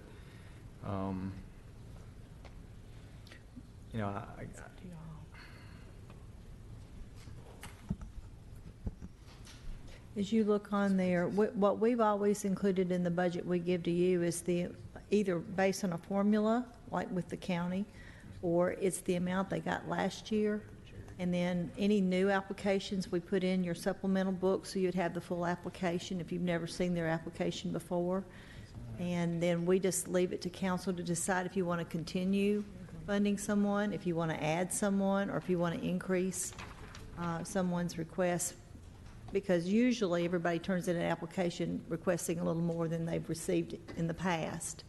But we have never increased outside agencies. We've always let that to be a council decision. But we'll be happy to do whatever you want in the future. The only difference, let me try to add a little clarity to this request. It's slightly different than some of the other requests. There are other organizations. This was an initiative. It was initially called the Mayor's Task Force. You know what we're talking about. The Homeless Task Force that was constituted and driven by our initiative to address the issue of homelessness in our community. And so it's a little different. It's a little more attached to us at the hip to compel our concern for this issue to move forward is what this request is. It's not exactly like, at least in my concept, it's not exactly like some of these other requests. The initiative came through our some staff that have initiated this particular movement. They're trying to get clarity as to how they move forward and some initiative for them to be able to move how we address the homeless situation in our community. And is there a collaboration with the county on this as well? Yes, that's the issue. It's $20,000 from the county, and the county has supplied their portion of it. That was the reason the request is up to $20,000, is because the matching funds provide us the ability to fund the position. So their request, when it came in, didn't realize that it was going to require that kind of additional funds to do it. So they have, kind of bellied up with their proposal. All right. And this one, I think, Councilman Lance, when we talked about this last night about, it's tough to go through and pick and choose on, right, especially with the budget this year. But I agree, this one's just a little different. This originally was the Mayor's Homeless Task Force that was constituted, I think Mayor Bragg did that 12 years ago, and then they voted to transition that over into a nonprofit out of the governmental side. So we're still kind of going along the lines that we're not doing any of the new, that aren't connected to county. And that's kind of the idea. That's just because I think that's true. We all have connections to all these on here and try to do the best thing we can. I think we've been consistent. This is just slightly different, horse of a different color, so to speak. Mr. Crumley, we had several things we talked about last night. We talked about the Senior Citizen Center. We talked about the recycling, the West Main recycling. Can you refresh us on some of those things that we had asked for additional information last night? Yes, sir. Again, thanks to Amanda DeRosia and Melissa and Aaron. You have in front of you a sheet that recaps the changes in the budget from the original document. With the addition you made for HARC, it would require a fund balance of $3,999,055.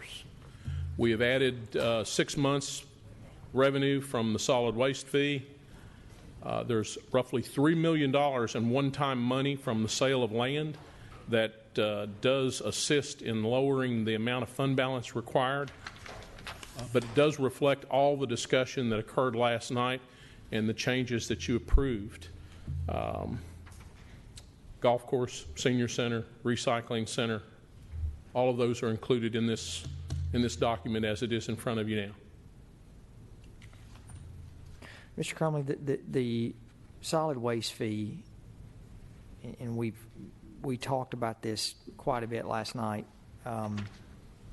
about why that we're moving towards the direction of a fee for service, and this even goes all the way back to the solid waste study that we've worked on for the last couple of years, and again the difference between a significant portion of our commercial properties that pay well over 50% of our property tax in the city do not receive that service. That's correct. The question I have, do we feel like that we're only, if it's something the council collects, we're only going to be able to collect half of that? I don't have a good feeling to offer you tonight in terms of how quickly we can get the fee put in place. There's 47,000 accounts that have to be aligned and built into some sort of billing system. It's going to take some time. I think 6 months is probably optimistic that we could have the fee in the budget. I guess my question on that, and I'm going to make this in kind of the form of us making a decision on this, is when I read this, I get the 6 month period, but my gut kind of tells me that this is going to be an annual fee ultimately and not a monthly fee, so that if we figure it out in 6 months. Annual, it's going to be on a water bill, it'd be monthly. If we do it, if bill it monthly instead of just bill it once a year, like an alarm permit. Currently, our best option appears to be a monthly utility type fee, not a one-time property tax-based fee. Can I ask a question? Yes, sir. And I know we'll get more into this. There's one individual that keeps saying, I want to opt out from picking my trash up. Why someone would want to opt out for $1.25 a week to have to carry your trash away makes no sense to me. But if somebody wants to opt out, can we opt people out and not pick their trash up? I believe with the method that we're looking at of setting this up as a utility fee, you could opt out of having your garbage collected. We can, as a city, require garbage pickup within our jurisdiction. Now, people can, and I think what Jim's referring to, can stop that service. For example, if you were to clear a structure off a lot because you're rebuilding for 6 months, you can, you could shut off water, you could shut off sewer, and you could shut off garbage pickup because you won't have any. But once the residence goes back into use, then we can require that they get in. There's still some things we need to work out on that. Well, that part of it we don't need to work out. We will require people to do residences. The billing part, though, we do have some time to work out. I think we'll set a goal of right after the first of the year for this to go into effect. That'll be our goal. We'll come back to council and let you know what our progress is and how we're going. One thing I would request is, of course, Jim, we've talked about this for several years. You know, I think we all see what the fund balance is going to be if we only collect half. I would rather put the goal in there that if it's 9 months or even 12 months, that we put that in the budget.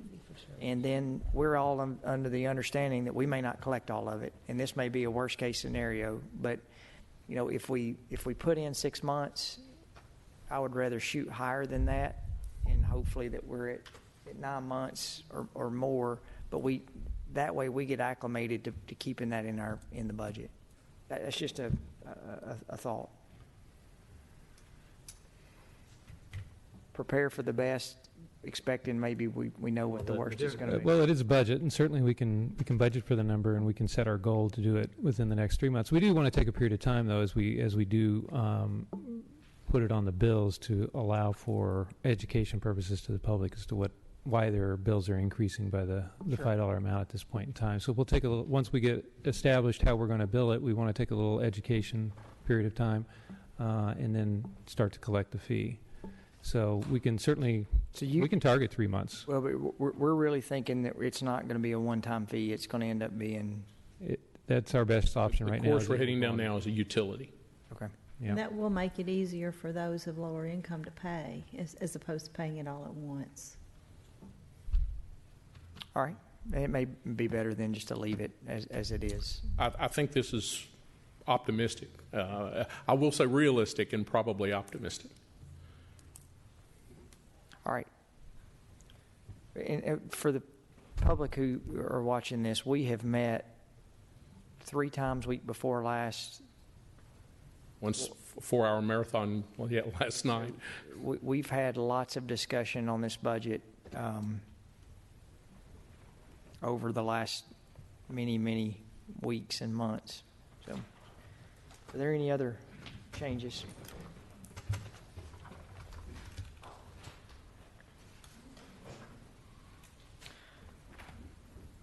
All right, seeing none, we need to consider for passage on first reading ordinance 18033, the appropriations ordinance.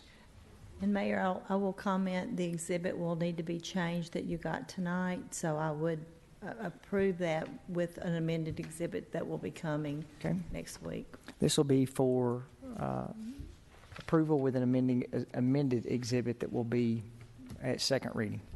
Yeah, and the amendments that will go on there now, as we understand them, would be the additional $5,000 for the homeless task force, the restriction on the MED $10 million placeholder that they have in their budget, and for a new facility, or to get started on a new facility, and then to add back $100,000 in the school's budget.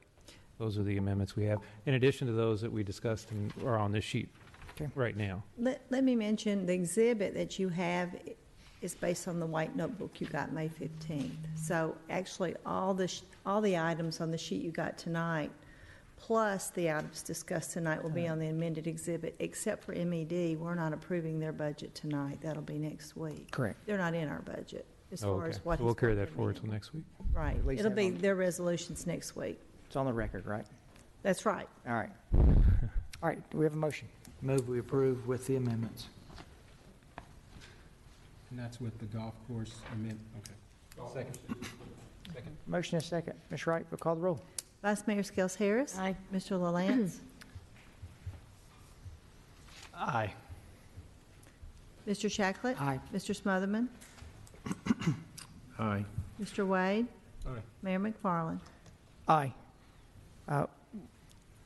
Well, now you have the letter from Ms. Wright for the certified tax rate of 0.9494. We'll now consider for passage on first reading ordinance 18034, the tax rate ordinance. Mayor, that's something that we have already received from the county assessor. That's just to indicate why our rate is going down from 1.2066 down to under $1 at 0.9494. And that was computed by the assessor and already checked by the state. So that will become the certified rate without any tax increase.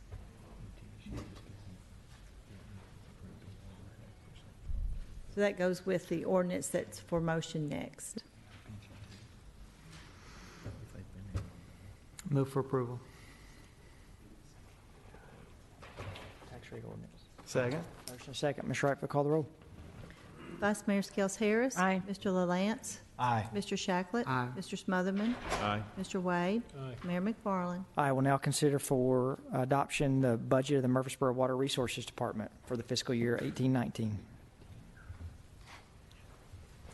They're on tonight because they won't be able to be here next week. They're the only ones on extra tonight. Okay. No questions. Move for approval. Second. Motion is second, Ms. Wright. Vice Mayor Skels Harris. Aye. Mr. LaLance. Aye. Mr. Shacklet. Aye. Mr. Smotherman.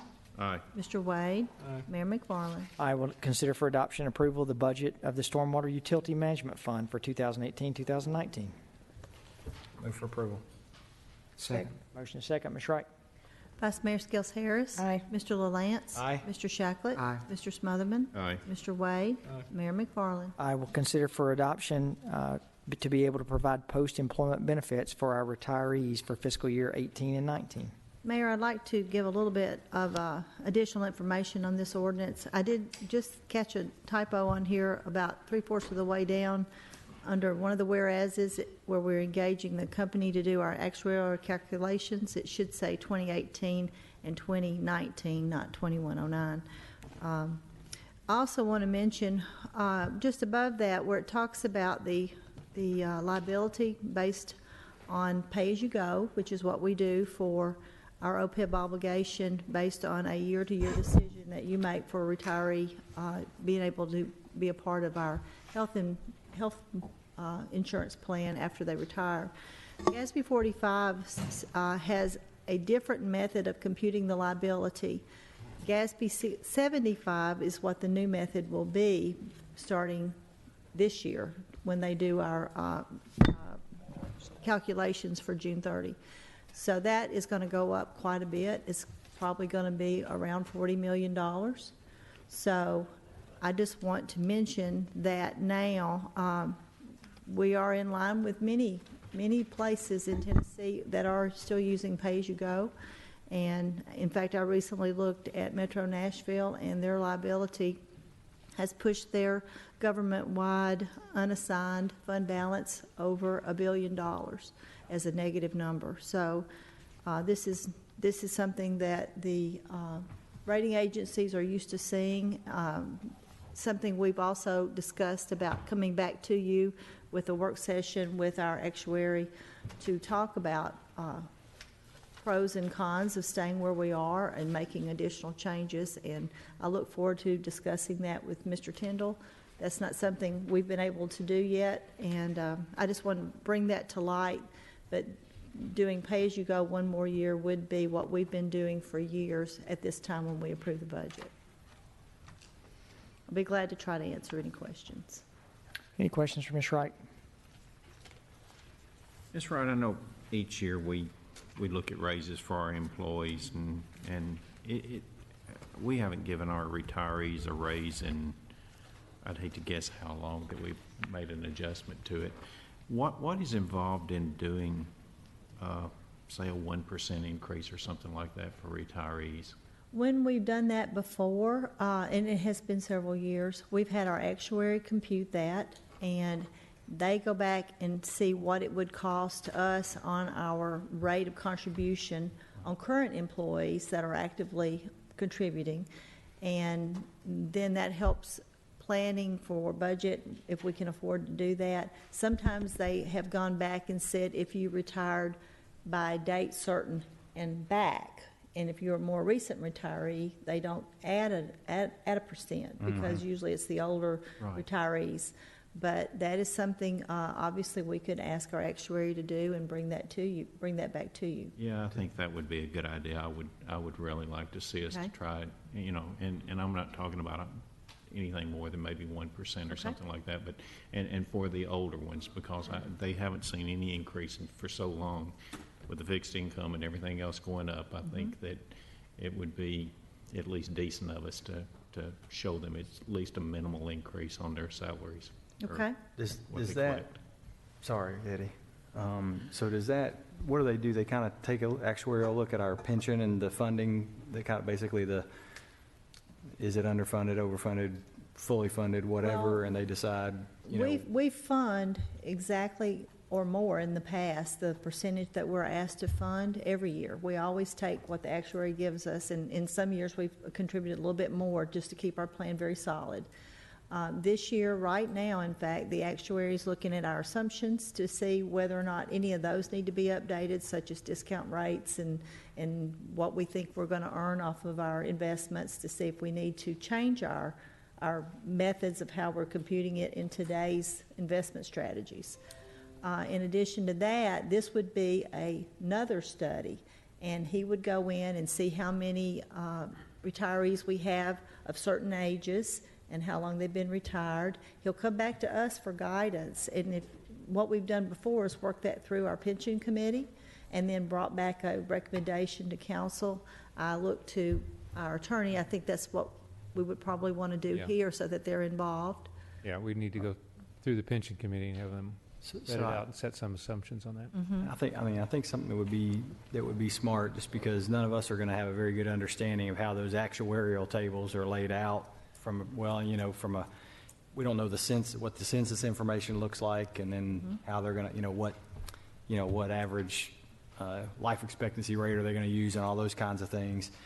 But we might want to lean on the actuarial folks to kind of give us a suggestion as far as where do we get the most bang for the buck, I guess is what I'm saying. If we cut, it seems like it'd be smarter for, instead of us saying, let's do it for everybody who's been 10 years retired, if it makes way more sense and it costs us way less to do 11 and a half years instead of 10, but we still get a lot of people in that pool.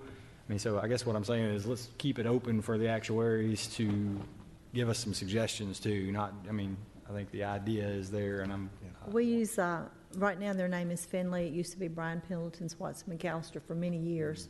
And Michael Guyton has been our contact for many years, and he was our contact the last time we had one of these. So he is very familiar with our plan and how we proceeded with this last time. So I think he's always been good about giving us suggestions, options, and recommendations based on what those options could mean. So I'm sure he would be very pleased to do that. Let's start the process. Okay. Yeah. Mm-hmm. Yes, when that came up, I think it was 2 years ago, we were looking at the reason why the county goes on the cost of living, and they're on that Tennessee consolidation plan controlled by the state.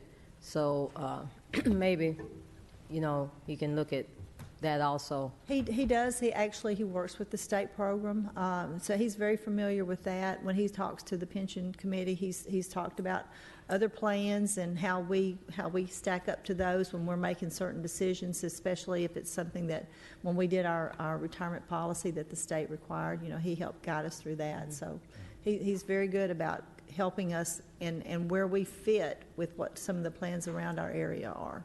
Yeah, I think that'll be something good to look into, because they go to the same stores and, same check. It's kind of hard. While we're talking about it, am compelled. There's some folks that this would, potentially impact out there watching this, I'm sure, and just, we got to make sure that we have no idea what that number might look like. We're not guaranteeing anything. We're initiating an investigation. Yeah, exactly. And see where we're at, and would love to see it, and I hope we can do it, especially for the ones who have been retired for quite some time, because it only makes sense that they left many years ago. The dollar value of what they retired at has diminished, and so I think and some of the seniors that I've talked to have just said anything would help, and so I think we're kind of at the point now that even 1% I think would be wonderful if we could achieve that goal. Okay. Well, we'll certainly have them investigate that and bring it back. Thank you. That'll be good, because I'm a retiree and my check will be the same until I die. And that makes a difference. All right. We'll do that. All right. You have this resolution for OPEB. OPEB. Move we approve with the amendment that Ms. Wright suggested about the date. All right. You have a motion? Second? Ms. Scales Harris had the second. Oh, yes. Vice Mayor Skels Harris. Aye. Mr. LaLance. Aye. Mr. Shacklet. Aye. Mr. Smotherman. Aye. Mr. Wade. Aye. Mayor McFarland. I will now consider recommendations of the Deputy City Attorney regarding condemnation of electric easements. Mayor, Council, I'm here tonight at this point on behalf of MED. MED is running a double-circuit line, and they need some easements along Veterans Parkway and along Moreland Road to do that. We have obtained all the easements except from one landowner.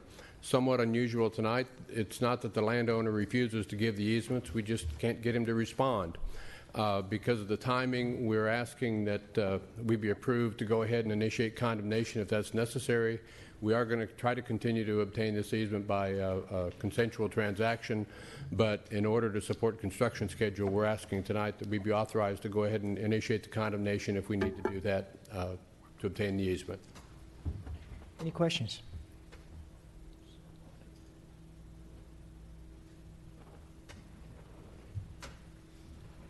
Do we need a motion? We need a motion. I'll move to approve it. Second. We need a second. Second. Bill, seconded. Vice Mayor Skels Harris. Aye. Mr. LaLance. Aye. Mr. Shacklet. Aye. Mr. Smotherman. Aye. Mr. Wade. Aye. Mayor McFarland. Aye. I'm not going to read all of these, but you have 8 different zoning public hearings and annexation public hearings that we need to schedule. Mr. Blumley, when would you like to schedule these? Sure. I'll be happy to read them if you'd like. Mr. Tennell, do we need to read all of these? I'm just kidding. No. Okay. We don't. Okay. As much as I enjoy that. All right. Enjoy listening to Matt. Yeah, I enjoy I think I've probably talked enough tonight anyway, so we recommend July 19th for the public hearings for Dr. Gilbert, Mr. King, Chairman Campbell, thank y'all for what y'all do. Good to see you guys. Thank you. Was not trying to point you out for leaving, although you're leaving, but want 2 hours is 2 hours is. Yeah, thank y'all very much. We will invite you to come to any of our meetings. Point us out for leaving, right? Yeah, he did. I saw the pictures. All right, what date would you like? Mayor McFarland. We would recommend public hearings for all items on July the 19th. All right, July the 19th. All of them? I think we did 8 tonight. 9. 10, And counting the budget. That's true. All right, All right. July 19th. Can I get a motion? Move approval. Motion and is Mr. Shacklet, second is Mr. Wade. Vice Mayor Skels Harris. Aye. Mr. LaLance. Aye. Mr. Shacklet. Aye. Mr. Smotherman. Mr. Wade. Aye. Mayor McFarland. Aye, thank you, Mr. Blumley. We Thank now you. have recommendations of the city engineer. We have a design contract of St. Andrews Drive, Veterans Parkway School, Road A and Road C. I think we opened bids today, didn't we, Mr. Griffith?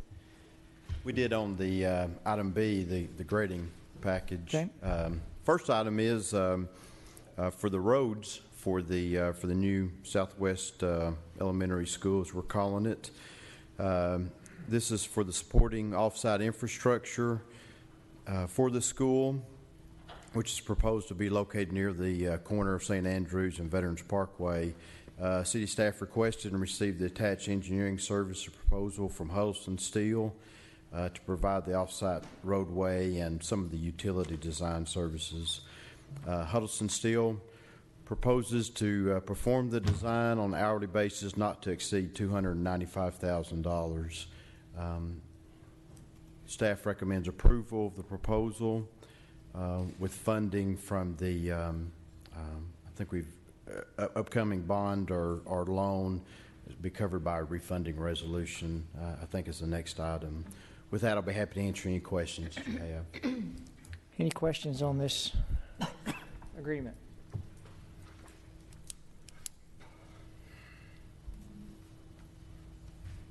No questions, move for approval.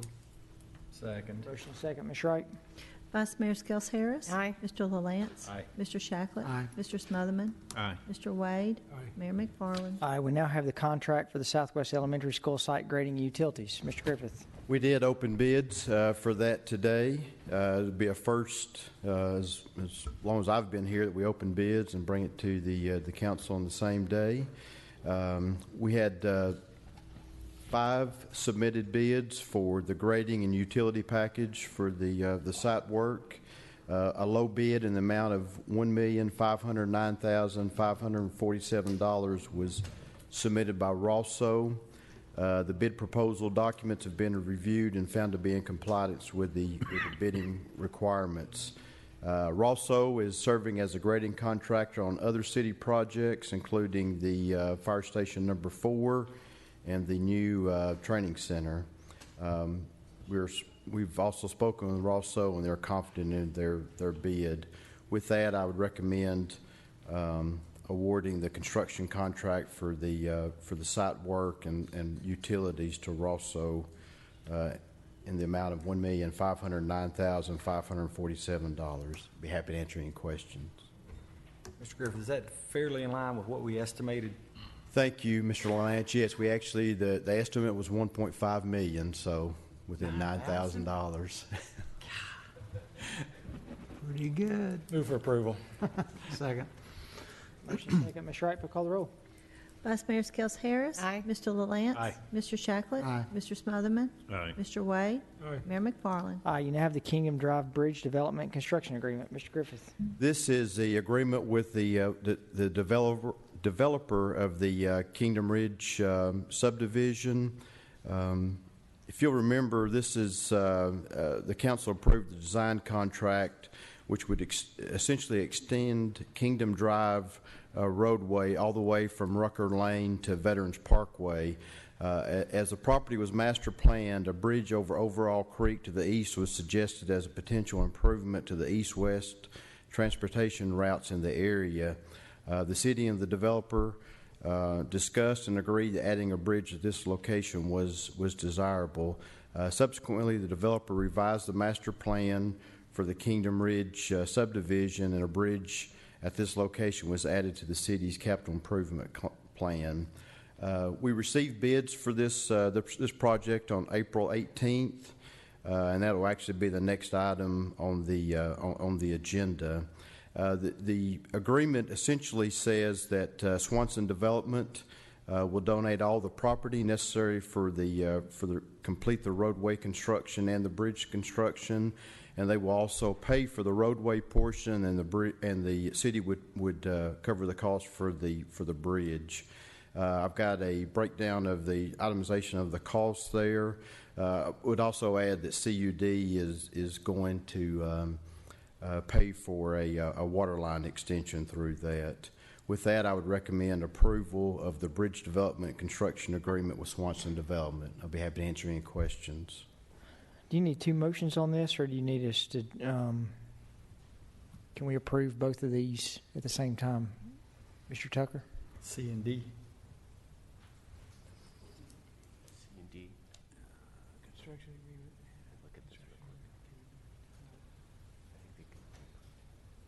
One is the agreement with the developer, and the other was actual agreement with Bell and Associates. As a little They bit can be separate. agreed together or approved together. We can approve together. All right. Move for approval on C and D. Great. Second. Motion and second. Ms. Wright, go call the roll. Vice Mayor Skels Harris. Aye. Mr. LaLance. Aye. Mr. Shacklet. Aye. Mr. Smotherman. Aye. Mr. Wade. Mayor McFarland. Aye. Thank you. Hey, Thank you, Mr. Griffith. Griffith, could I make one comment too? Just the reason I asked on the estimate there, you know, this is as we start looking into next year, we got a number out there that we're trying to make sure we stay within, and as we can see, it's going to be very important going into next year. So appreciate you guys keeping that thing in line from start to finish. Sure. All right. We do have the owner's rep working for us on that. Yeah, nice. Which they were here today at the bid opening, monitoring everything. So, all right, we now need to consider Resolution 18R16 expressing official intent that certain expenditures to be incurred in connection with certain public works projects and related expenditures for a new elementary school on the southwest side of Murfreesboro and infrastructure related thereto being reimbursed from the proceeds of notes, bonds, and other indebtedness to be issued or incurred by the city of Murfreesboro, Tennessee. This is the refunding resolution. Move for approval. Second. Motion second. Ms. Wright, call the roll. Vice Mayor Skels Harris. Aye. Mr. LaLance. Aye. Mr. Shacklet. Aye. Mr. Smotherman. Aye. Mr. Wade. Aye. Mayor McFarland. I will now consider recommendations of the Assistant Parks and Recreation Director. Mr. Williams. Thank you, Mayor, members of council. We're excited to present to you tonight the proposal for the Barfield Park Mountain Bike Trail Project. This is something that we took to our Parks and Recreation Commission on June 6, 2018. With unanimous support, we moved it to council. We've been working diligently on this project since 2016 and early on engaged the services of Griggs & Maloney, who's an environmental engineer, to help us with this project with master planning and also the design phase.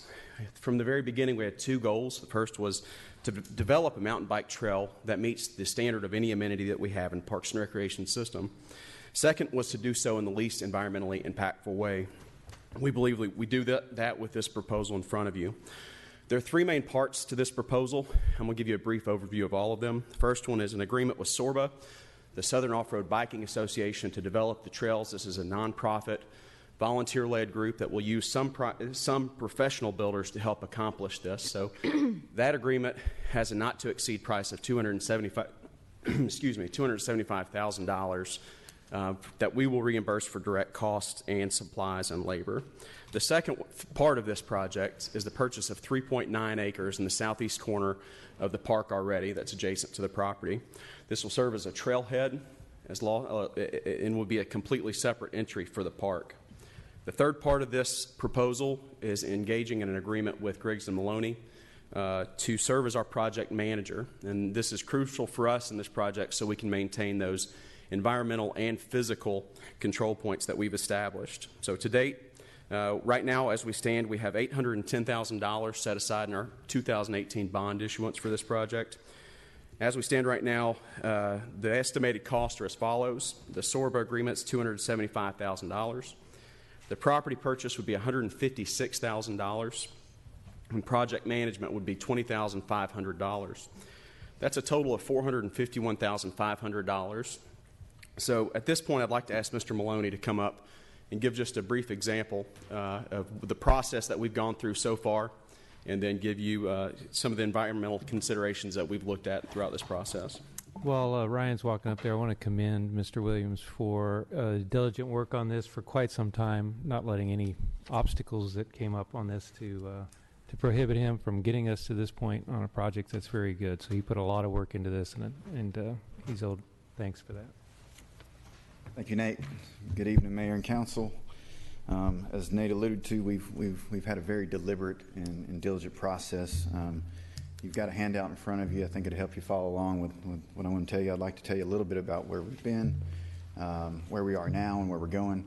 Obviously, you've got the proposals in front of you, but really all along on the onset of this project, we looked at the principles of sustainable trail building, and we defined that by saying we want a trail that protects the environment, meets the needs of its users, requires little maintenance, and minimizes conflicts between user groups.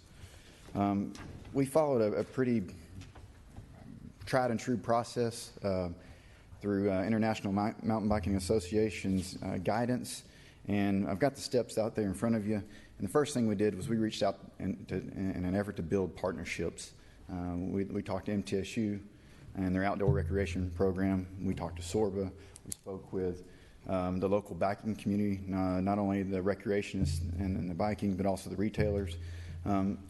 And then the next step in that was really to identify our major boundaries. Of course, the park boundaries, one of them, we're not proposing to use the entirety of the park. We've identified 100 acres on the southeast quadrant, which is adjacent to Highway 231, and it's one of the least used areas of the parks with minimal trail use. And that was also an effort to maintain a large area of preservation along the Stones River. So this is the opposite side of Marshall's Knob. From that Stones River riparian zone. That would be a sensitive area for the park. We determined what kind of trail use we're going to have. Very early on, we looked at shared use versus single use. Single use we thought was a model that would not succeed. I'm sorry, shared use was a model we thought would not succeed, so we looked at single use only. We've done that by carving out trails that only interact with the existing hiking trails in two locations. In addition, we've identified the major control points in a conceptual plan.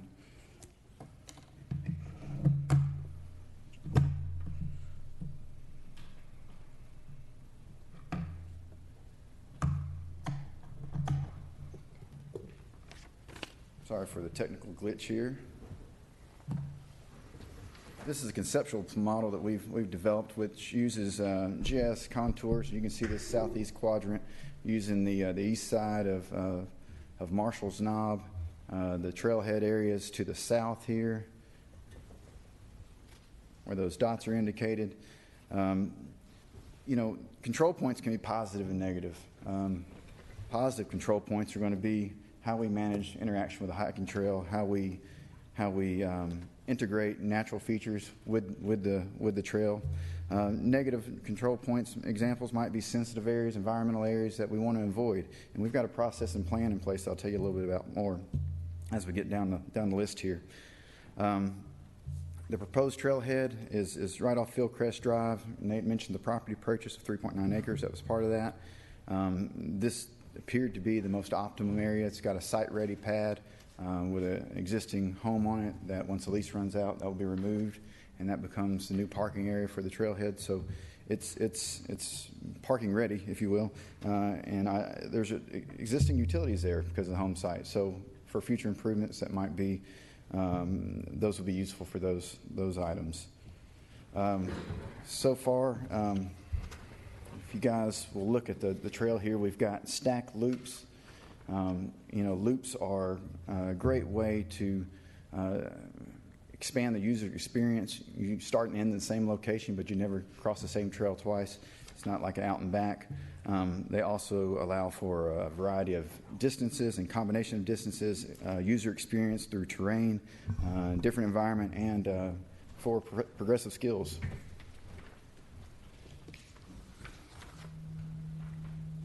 So in our contour routes, that's important to minimize erosion on site. One of the least friendly things for trails is water, and so we use GIS contours that were available to us to map out that route that you see here today. We've got to emphasize the point here about layout of the trail in this conceptual form. It's great for initial trail routing and initial trail planning, but precise trail routing is accomplished only by field flagging. To date, we've flagged about 2.5 miles. That was suspended because we had a change in trailhead location to where we are today, but we would pick up that flagging once, pending any approval tonight by City Council. So this brings us to really where we are. Steps 8 and 9, walk and flag a trail corridor and develop a construction plan. That's where we are at in the process today. And we've got a path forward to engage a professional trail builder through a memorandum of understanding with SORVA. We've got one of the best trail builders in the state signed up this fall to build the trail. He's built trails in Chattanooga, Knoxville, and these places have become tourism and meccas and destinations for mountain biking as a result. Our role in this is as an environmental engineer was not only to define the initial conceptual plan, but really to monitor those control points that are identified as a result of flagging the corridor. So, everyone here has probably heard there's a rattlesnake den in Barfield Park. That's an obvious control point that we want to route the trail around, sensitive area, something we want to avoid not only for that snake population, but for the users as well. But there's also going to be opportunities where, there might be a creek crossing. There's sinkholes throughout the park. There's some difficult terrain, and we want to make the trail accessible to everyone. So when we say that, something for everyone, progressive skills with our loop building trails. Our beginner section's going to have be open and flowing, and we're looking at one beginner loop. So that's for anyone that hasn't mountain biked before, for the kids as well. And then we'll have the tight and technical for the expert loops, and then hybrid trails that have both flow and technical type trails for the beginner and intermediate loops. So looking at next steps, we've got to finish flagging the corridor, and we've got to assess that trail corridor very carefully. So we'll walk every inch of it, and we'll be looking for those environmentally sensitive areas as we proceed. Then on the final alignment, that will be flagged. We'll confirm that with the city, and then we're anticipating pending approval a late fall 2018 or early winter 2019 build. And that concludes my Mr. Williams. message. Just wanted to make sure, just so we clarify that for folks out here, I was looking at copy of the Radnor Lake map. Looks like, this is certainly occurring where we've got bike trails intersecting and next to hiking trails. Radnor Lake is commonly known as one of the nicest recreational areas around. That happens all over the place. I just also wanted to confirm, sounds like we're going to come in, so we've already budgeted in our CIP that we voted for. We're going to come in about $250,000, actually less than what we had already. That's the goal. There are some more nominal costs, such as signage, and then once that mobile home unit is removed, we might have to add some more gravel, that type of thing. Yeah, so we're still going to be $200,000 or more less than what we've already kind of budgeted for, which is an important. A big chunk of the money is the agreement with Sorba. All right, that is a not to exceed. And can I take a step back and say, when we started this process in 2016, we looked at everything, every park property we have, every potential park property, to look what options are out there. And there was a lot of work to put into this location, and we believe this is the best option. Our goal in Parks and Recreation is to generate things that get people moving and lead towards lifelong wellness, and we think this is just another type of amenity that will do that. Yeah, I'm gonna make a couple of comments just because this has been, we've gotten, I guess, probably as many emails on this as that we have for a lot of things here lately. One of the things, I'll just give a quick explanation where my vote will be. You guys know, most people in this room know I like to be on the lake to fish, not to jet ski. But it's not my lake. And so the jet skiers are there, I'm there, I got to share it. And so that's the way I view it, and that's something that I enjoy. I'd much rather it be real quiet and get to hear the birds and all that every single minute, but it's public, it's this public property. We're trying to get more people to enjoy rather than less. We have hikers and bikers walking together on the Greenway every day, and they seem to get along pretty well. So I'm going to move for approval.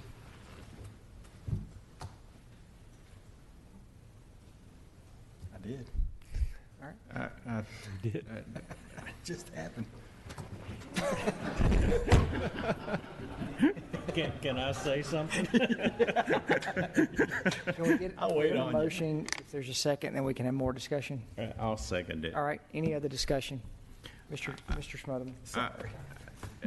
I agree with Rick to a certain extent about the sharing of the property. I don't think the timing could possibly be any worse as far as we're at on our budget right now, but I do think it's a significant amount of money. There's no question about it, but it's something that you can tell by the number of responses that we've had that there's very many people excited about it, as well as those who are concerned about it.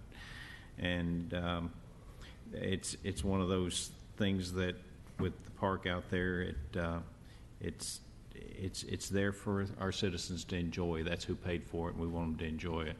And I know, like Rick said, some people's enjoyment might be quite in solitude, and certainly we have Stones River Battlefield and some places like that where if a person wants to go and be on a more quiet type atmosphere, I think it's available in Murfreesboro.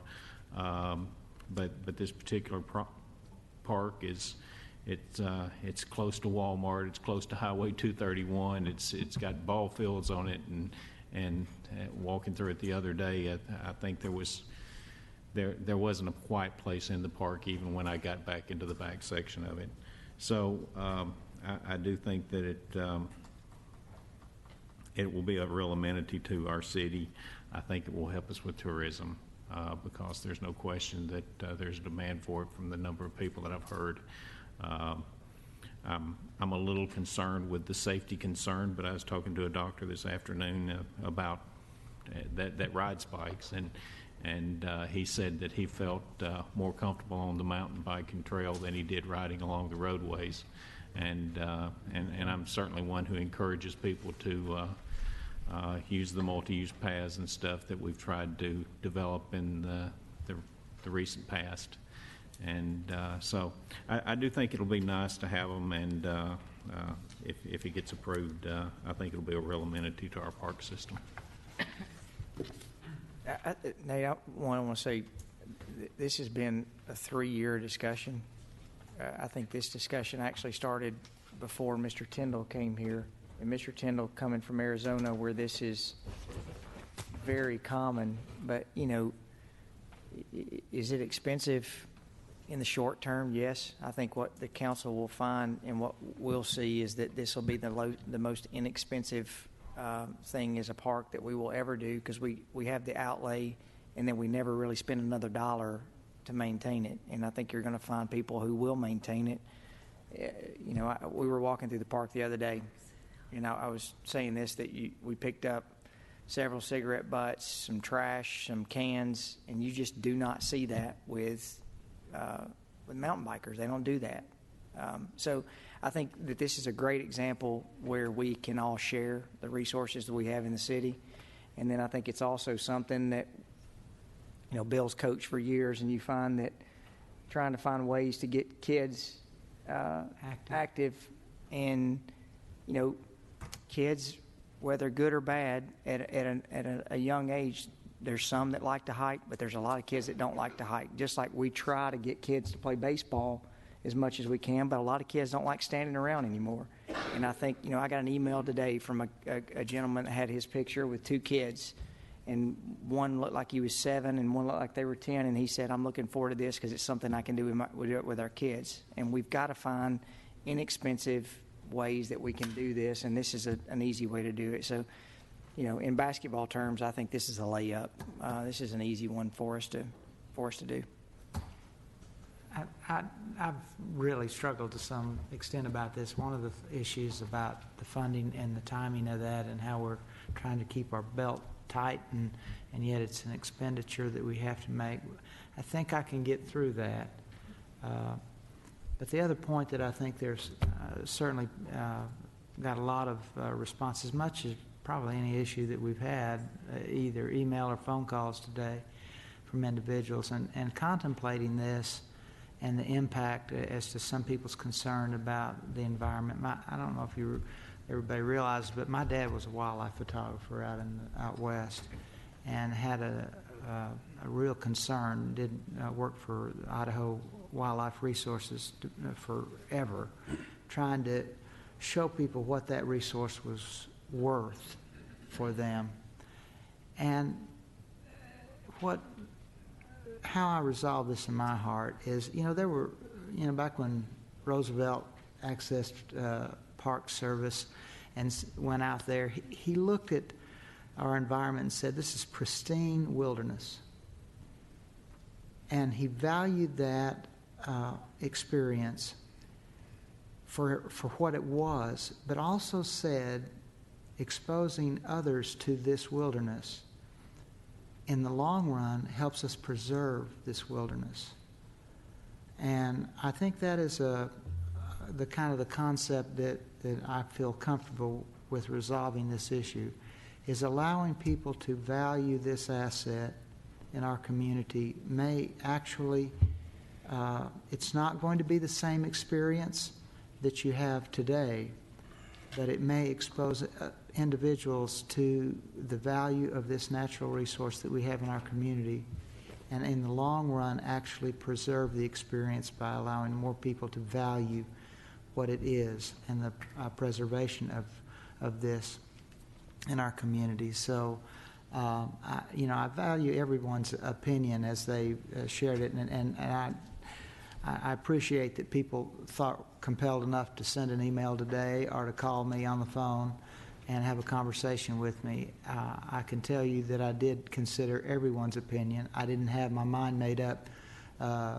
before, when I first heard about this.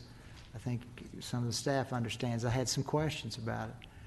But I think I've come to the conclusion that it is a good thing, and that we can resolve the financial part of this and take advantage of this opportunity for our citizens to have an experience. And in the long run, I truly believe that this will help us preserve those experiences that we have in our park system by getting more people out in it. So that's where I'm at.